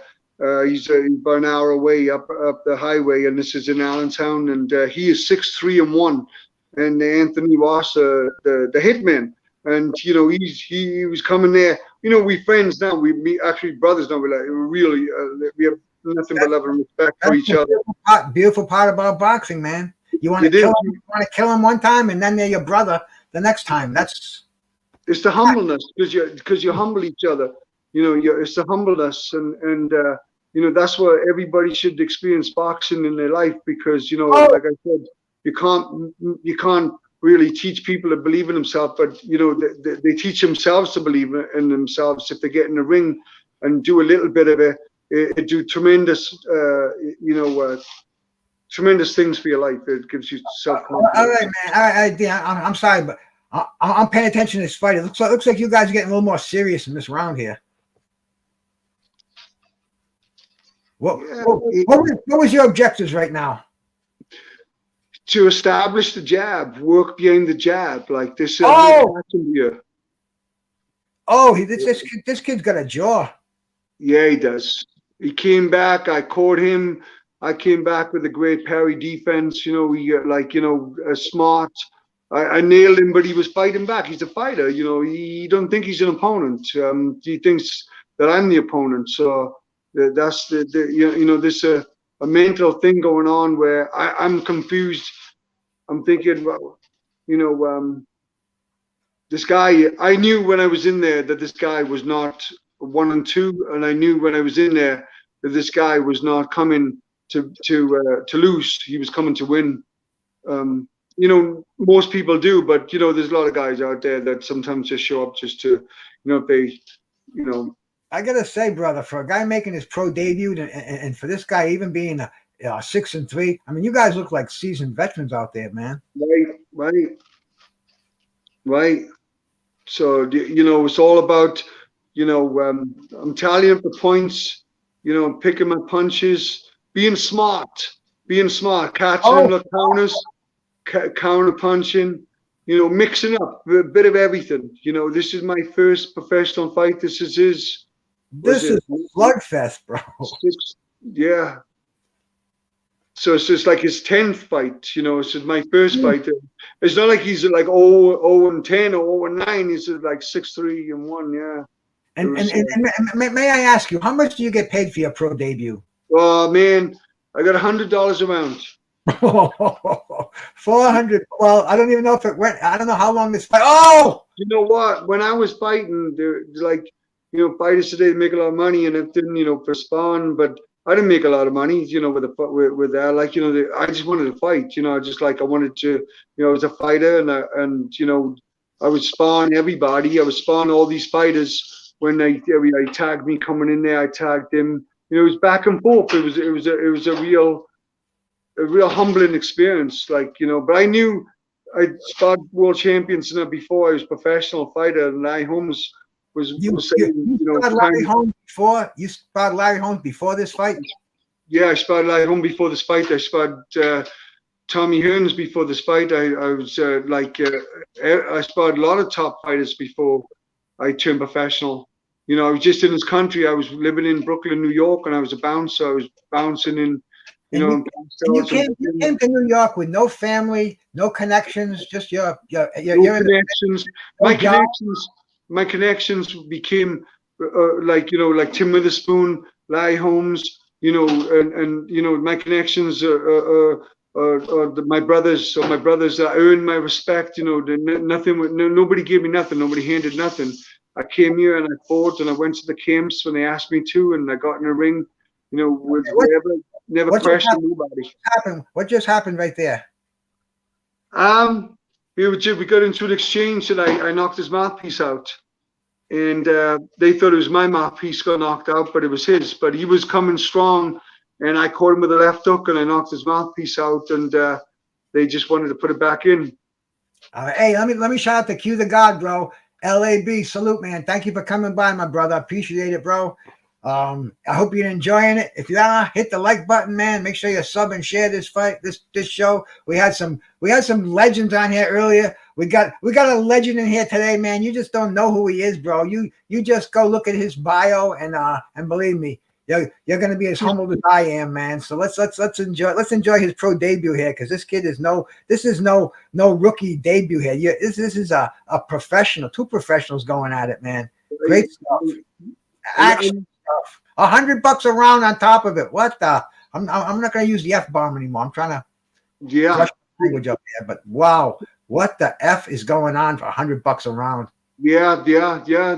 That's the way. I was just over here, and they were telling me, it's the way it's on TV. This was on TV and everything, but like I said, I just wanted to fight. I wanted to go in the ring and fight. So they're like, "You want to fight?"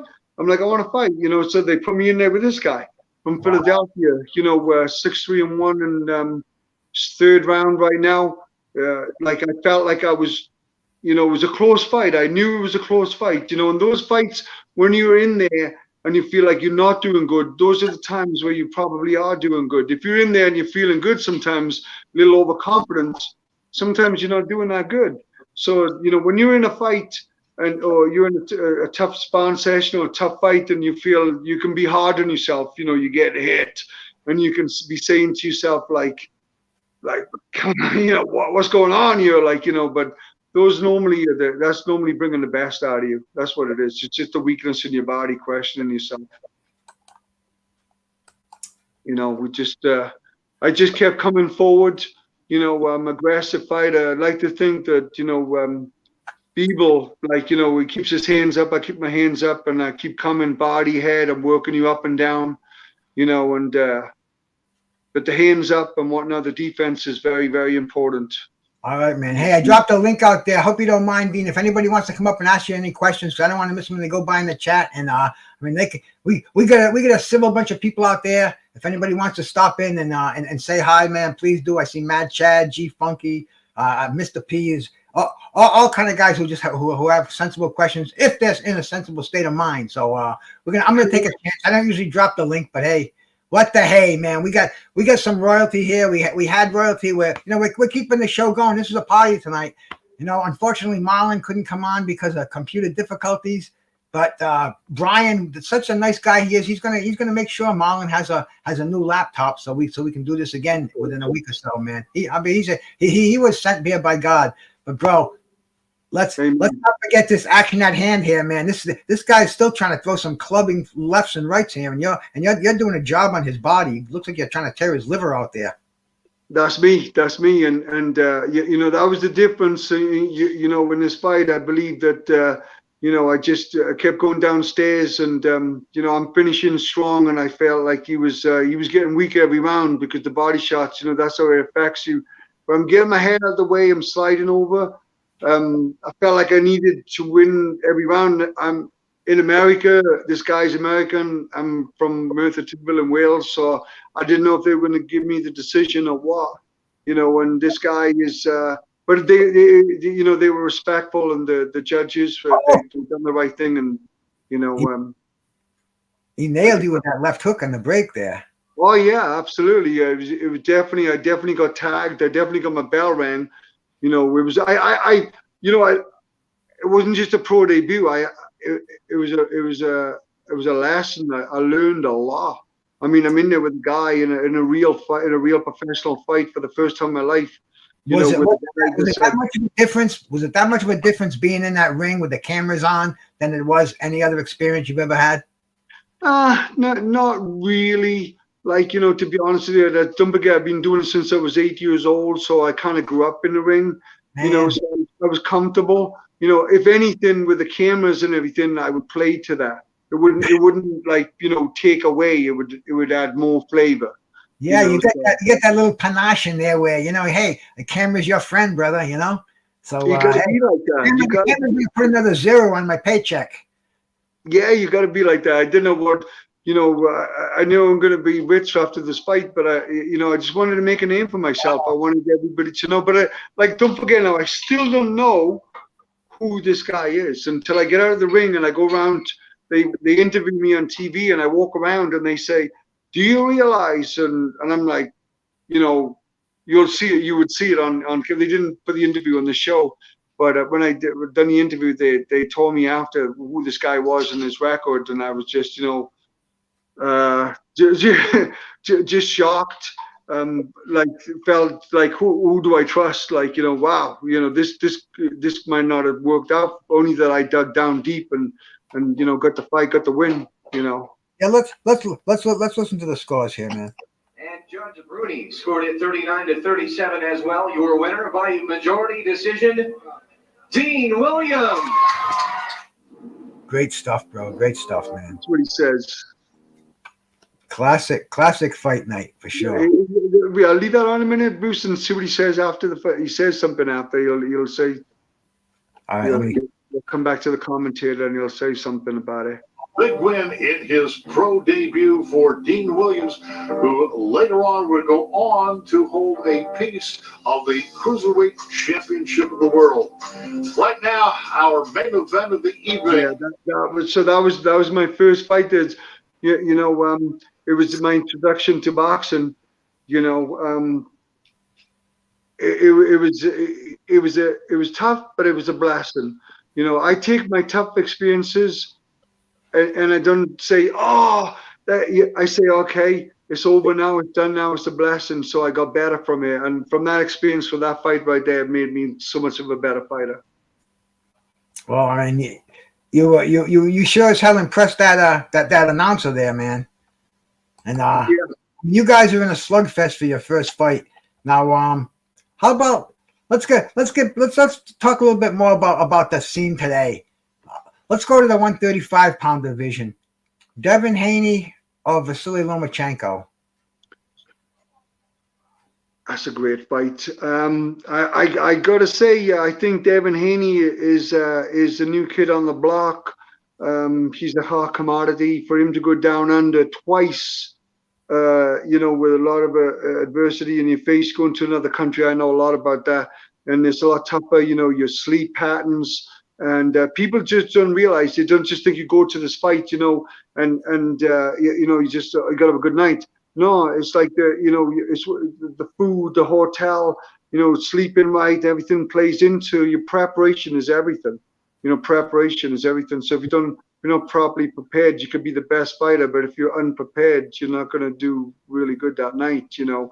But Devin Haney, to do that and to go down under, I got to say, that it's great fight, Lomachenko, but I think Haney. He's young, he's fresh, undisputed. and He's one of the few undisputed champs in a 4-belt era. So definitely shout out to Devin Haney, and shout out to Maurice out there, bro. Thank you for coming in here, man. I appreciate it. And Mad Chad says mental to physical is 4-1. What do you think about that? Say that again. Mental to physical is 4-1. Yeah, I mean, I always say like 80% psychology, say 80% mental. It could be more because you know what? It's everything is mental today. Everything we do, it's having that self-belief and whatnot, and being able to execute. Everything is this. You know what I'm saying? So, the thing about it is with boxing too is you have to learn to control your temperament. And you can't you can't get angry, and you can't just explode in the ring and whatnot. So you have to have a lot of self-control and whatnot. But yeah, they're definitely mental. Yeah, absolutely. In that 135-pound division, anybody else you think in there that would give Devin Haney trouble, like maybe like Tank Davis? Tank Davis is fighting was Garcia, right? Yes, yeah. I'm not familiar with Garcia. Well, Garcia, he's not fighting. He's not fighting the Pitbull. That's who they want. We want to see a rematch with him in the Pitbull. I know he's got a fight signed, but I think it's with it's not with one of the kings, so to speak. The four kings, which we'd like to see Ryan Garcia and Tank fight, but I don't know, man. Is that fight? I said they signed that fight. They signed that fight. They did. I seen Garcia put the post up. Tank put the post up. It's signed. It's on. Oh, it's on. I mean, that's a great fight, but I'm picking in that fight. If I was training like Ryan Garcia, because I know he's been down and whatnot and been touched, but I think he got better from it. I think it's good that he got touched and he ended up on his butt, because I think he grew from there, and I don't think it'll happen again. Tank has not been there yet. So we're like, I think he might have been down once. Like, I'm not sure, but I think Ryan's, if he uses the punch that got him to the top, which is that fast jab, and that left hook is like lightning, dangerous. But you got to keep him on the outside. You got to box him. But I think that Ryan, with his speed, his height, and the way, I'm not just picking him because I'm 6'2", I'm picking tall guys. I'm not just doing that. But tall guys don't sometimes fight too good just because they have a 5 inches on a guy. They might fight small. They might not know how to use the height and reach. They might not know how to be effective with it. So it won't work for him anyway. Ryan knows how to use it. I'm impressed with that left hook Ryan has. I see that on YouTube all the time, man. It's like 3 of them, bang, and they with power. But Tank's another guy. Tank has 2 freaking cinder blocks in his hand, man, and fast too. He does. I just think that styles make fights, and this is going to be a great fight. But I think that the Tank style will be made for Ryan. I think that he'll time him. I think the Tank will start. He'll stay tall. Manny Stewart. When I started training with Manny Stewart, when I sparred with Tommy Hearns, Manny would say, Dean, go when you shadow box and stop when you pivot and you're going down too much. And I was giving up too much of my height, and he would say, he would tell Lennox that too, and that's why he liked tall fighters, European fighters. Because he like that old school, use your height, stay tall, don't come down too much, and didn't believe in tall guys coming under punches. He believed in them like stopping the punches, not coming under. Dangerous, you're going to come in, you're going to weave down into, Mike Tyson kind of style. You're going to weave right into a hook or something. But if I stay tall, like Ryan, I stay tall, then I want to get Tank to reach me. I want Tank to reach it. So I'm going to stay tall. I want to get Tank to reach in, and that's how he's going to catch him. He's going to kind of catch him reaching in, and I know he's a great uppercut tank. I don't see him landing the uppercuts. And shout out to my brother G5 out there. He just hit 1,000 subs on his channel. That's a landmark, you know. I mean, I'm trying to get to 1,000 on mine. When I get 1,000, I'm trying to get to 700 over here, bro. I mean, but hey, shout out to G5. He's got a nice show going on, a nice crew, a bunch of loyal cats over there, and that's what it's all about, man. Because people are this show here, man. We don't talk. I say boxing, jazz, and more. I love jazz. I like to talk about it, but sometimes, man, boxing. I don't know. Boxing is just it's the core of things, man. It brings it together. And today, I was kind of lost. Marlon couldn't get on, and all of a sudden we just put together this just a beautiful show as far as I'm concerned, man. I was going to come on with you. I was going to come on one-on-one, bro. That's awesome. I appreciate that, Bruce. You're really. My wife was saying last night too. Like you're a real classy guy. You're top notch, and I really appreciate that you give us fighters a lot of respect and whatnot. And we just appreciate guys like you. Fan. I know you're a big fan. You got the Tim pick right there, and you're going to the event, meeting all the fighters and everything. And there's there's many events coming. That are coming up and whatnot that I know that I'm going to be hanging with you at.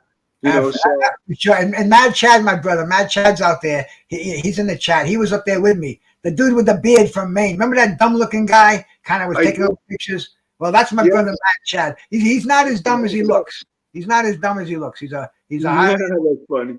And he's my brother. I love him. I love him more than anybody on YouTube, bro. Me and Mad Chad. We hang and bang together, man. My wife loves him more than she loves me, I think, man. But that's funny. That's funny. But he's my wheel man. If we're gonna go there, Mad Chad's my wheel man. He's coming with me, bro. That's great. And you're gonna enjoy meeting him too, Dean. Now, Dean, I want to ask you about the fighters of your era, right? The 80s and 90s fighters. How would those guys do against the 2022 champions today? They'd walk over them. They'd walk over them. The fighters of my era were it was just different, Fighters today, well, it's not about just fighters. Let's just bring this back to it's just people in general, with the COVID and people's and the phones and the videos and this kind of stuff. This didn't exist, obviously, when we were younger and whatnot. So you tend to do more things. It's things that you do that define you. It's not the things that you have. So it's like you got to do. The kids today, the youngsters, their attention span is like this big. So they want everything short and quick and fast, and they don't want to work for it, and they already feel like they get some of these guys who've had no 1 to no fights, and they're on social media, but at a social media platform they have like thousands of followers, so they make them believe that they're something that they're not. And then it gives a false sense of, and their perception, and then they go into the gym and it's just weaker. But I believe that just society within itself is just weaker than what it was when we were younger. Yeah. Well, let me shout out Big Say So, my brother World Combat Sports, Scotty. Shout out, man. Big Say So. He writes music. He's got a theme song I got in here. I'll play it before we leave. And World Combat Sports, a great guy, man. He don't back down from nobody. He don't make no trouble, but he don't run away from it, man. I love his channel. He knows he's one of these dudes who's a content creator, but he goes behind the scenes. He meets like the dudes we're meeting that I know now from yesteryear. He's doing that with boxers today. He's interviewing Deontay Wilder. He's interviewing Devin Haney. So he's new media, as they say today, man. Shout out to my brother World Combat Sports. But anyway, man, let's get back to the fighters from your era and the era today. Let's look at the 154-pound fighters. Jamel Charlo. Let's put him in there against Thomas Hearns. What's going to happen?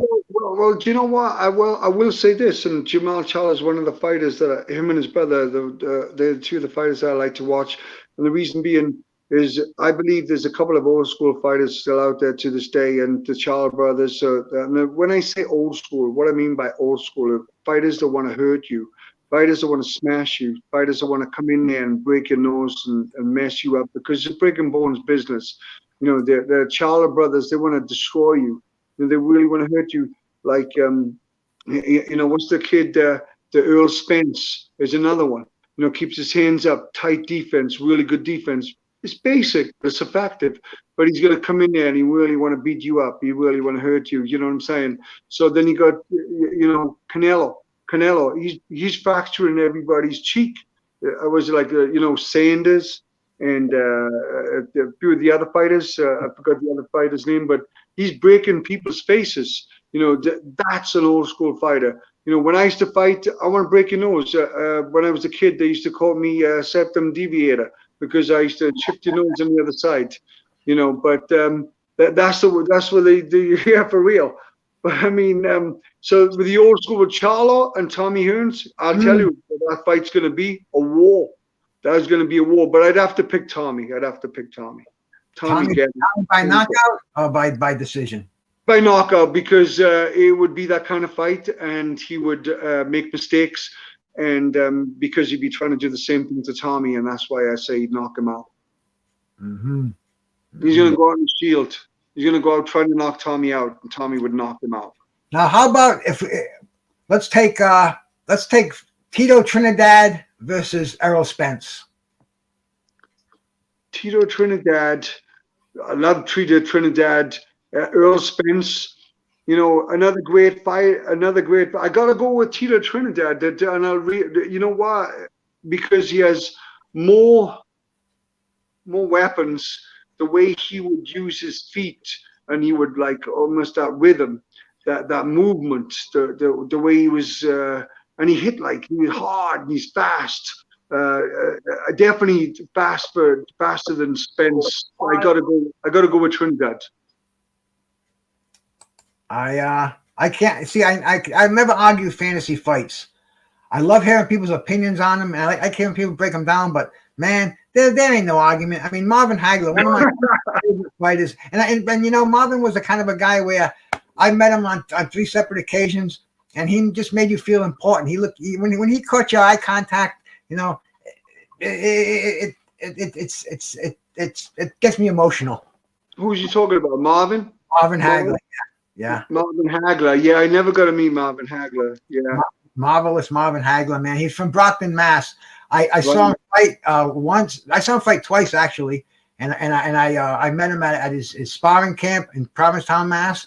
And I met him at the Bristol 4th of July Parade Festival in 1983. But he was a dedicated workhorse. Can you imagine Marvin Hagler and Canelo Alvarez in the ring together? I mean, no, that's a great fight. It's a great fight. I just watched a Hagler fight the other night. We were watching. Oh man, I can't. It was an awesome fight. It was Hagler and Vito Antuofermo, and Hagler was just looking so good, going side to side. So he got robbed big time in that fight. That was his first attempt at the middleweight championship. And Canelo Alvarez, I mean, like you just said. He's a 1 in a million, a special fighter. Those two in the ring at 160. What do you think? You know, Canelo Alvarez against Marvin Hagler. You know, Marvin Hagler's got to go with Marvin. Like, you know, just you know, I just know he'll go out and I know Canelo will too. But I just don't think. I think the cloth that Marvin's from, that we are from, that we all from, that we're all listening. You know, I'm 50. That us guys are from like different, cut from a different cloth. And I think he'd be willing to die in there. Like I don't know. I think Canelo would be too, but I just think Marvin with the southpaw. I got to go with Hagler. How could you? In fact, I think it would be a pretty easy fight for Hagler after 3 rounds. But that's just me. Hey, man, I just dropped your link in this channel, in my chat over there. Anybody out here, please, right now, every one of you can come back again, man. Just go sub to Dean Williams, man, the Welsh Road Warrior. Let's get him up. Let's get him some more subs, brother. and let's we're a family here together. I mean, I got no internet beef with anybody. They can think anything they want about me. I don't lose a second sleep over it, and I don't return those ill feelings, bro. I mean, I love almost everybody out here, and the ones I don't love, I like more than the ones I love. So I mean, there ain't no fucking hassle. And see, once again, I use the F word, but when I start getting on these rants, I occasionally drop it, man.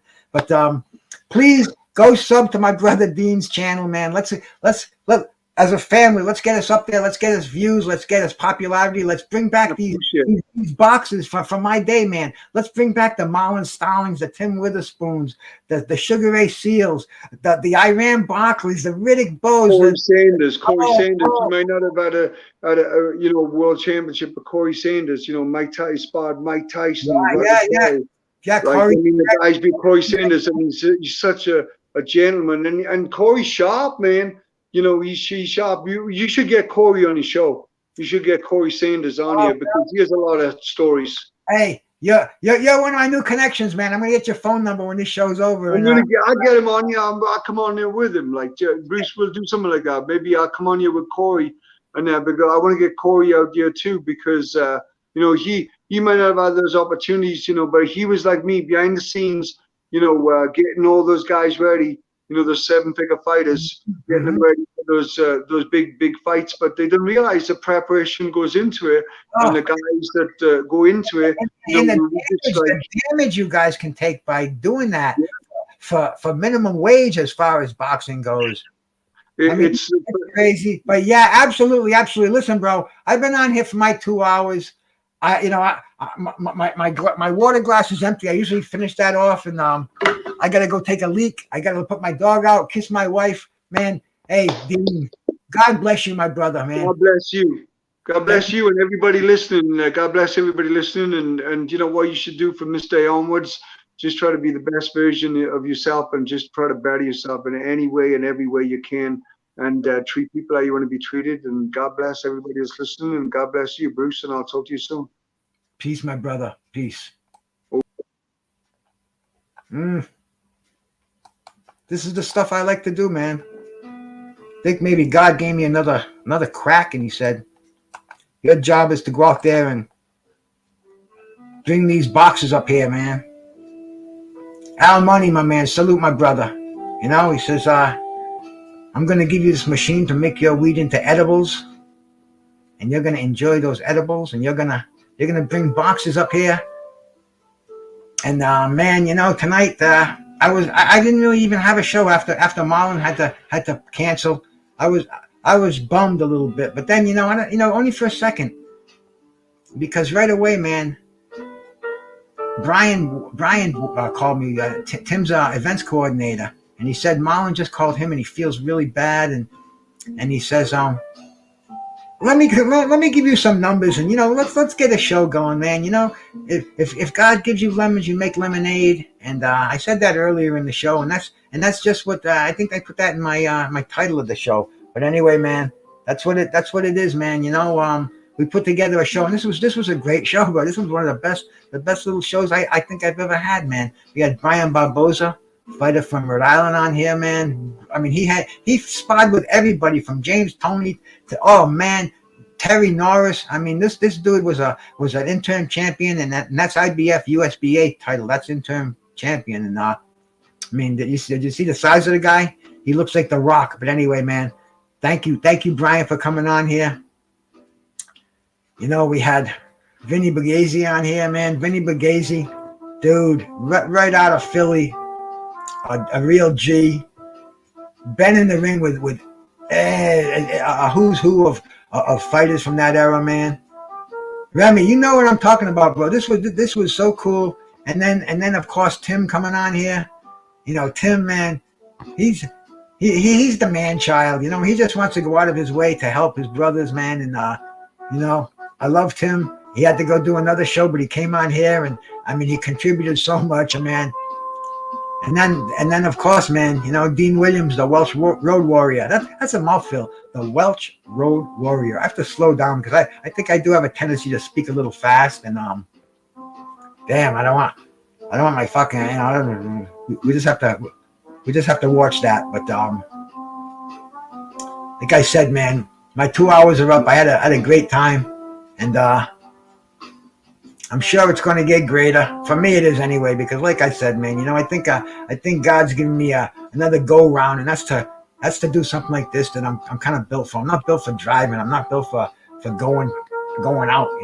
I'm built for kicking back, bringing the legends, man. Past, present, or future. To Matador, my bro. Remy, man, I appreciate all you cats in here. I hope I didn't miss anybody, because I was kind of like starstruck in here today, man. I had so much talent here, and I didn't want to miss any questions, and I didn't want to miss any of my guests coming in here, my fam coming in here, and I appreciated all you cats in here tonight, man. Bruce Gas, boxing, jazz, and more. We're gonna do it again soon, man. Marlon Starling, sooner than later. I talked to another one of my brothers, man. In fact, before I shut it off, let me tell you before I forget, because that's the thing, I forget about this. Yesterday, I was on the phone with Buster Mathis Jr. If you don't know who he is, man, Google it. Buster Mathis Sr. fought Joe Frazier and Ali, and and he's his son, but his son was a professional fighter who fought Mike Tyson, who fought Riddick Bowe, who fought Tyrell Biggs. This is cool shit, and he's going to come on with me on the 20th on Tuesday night.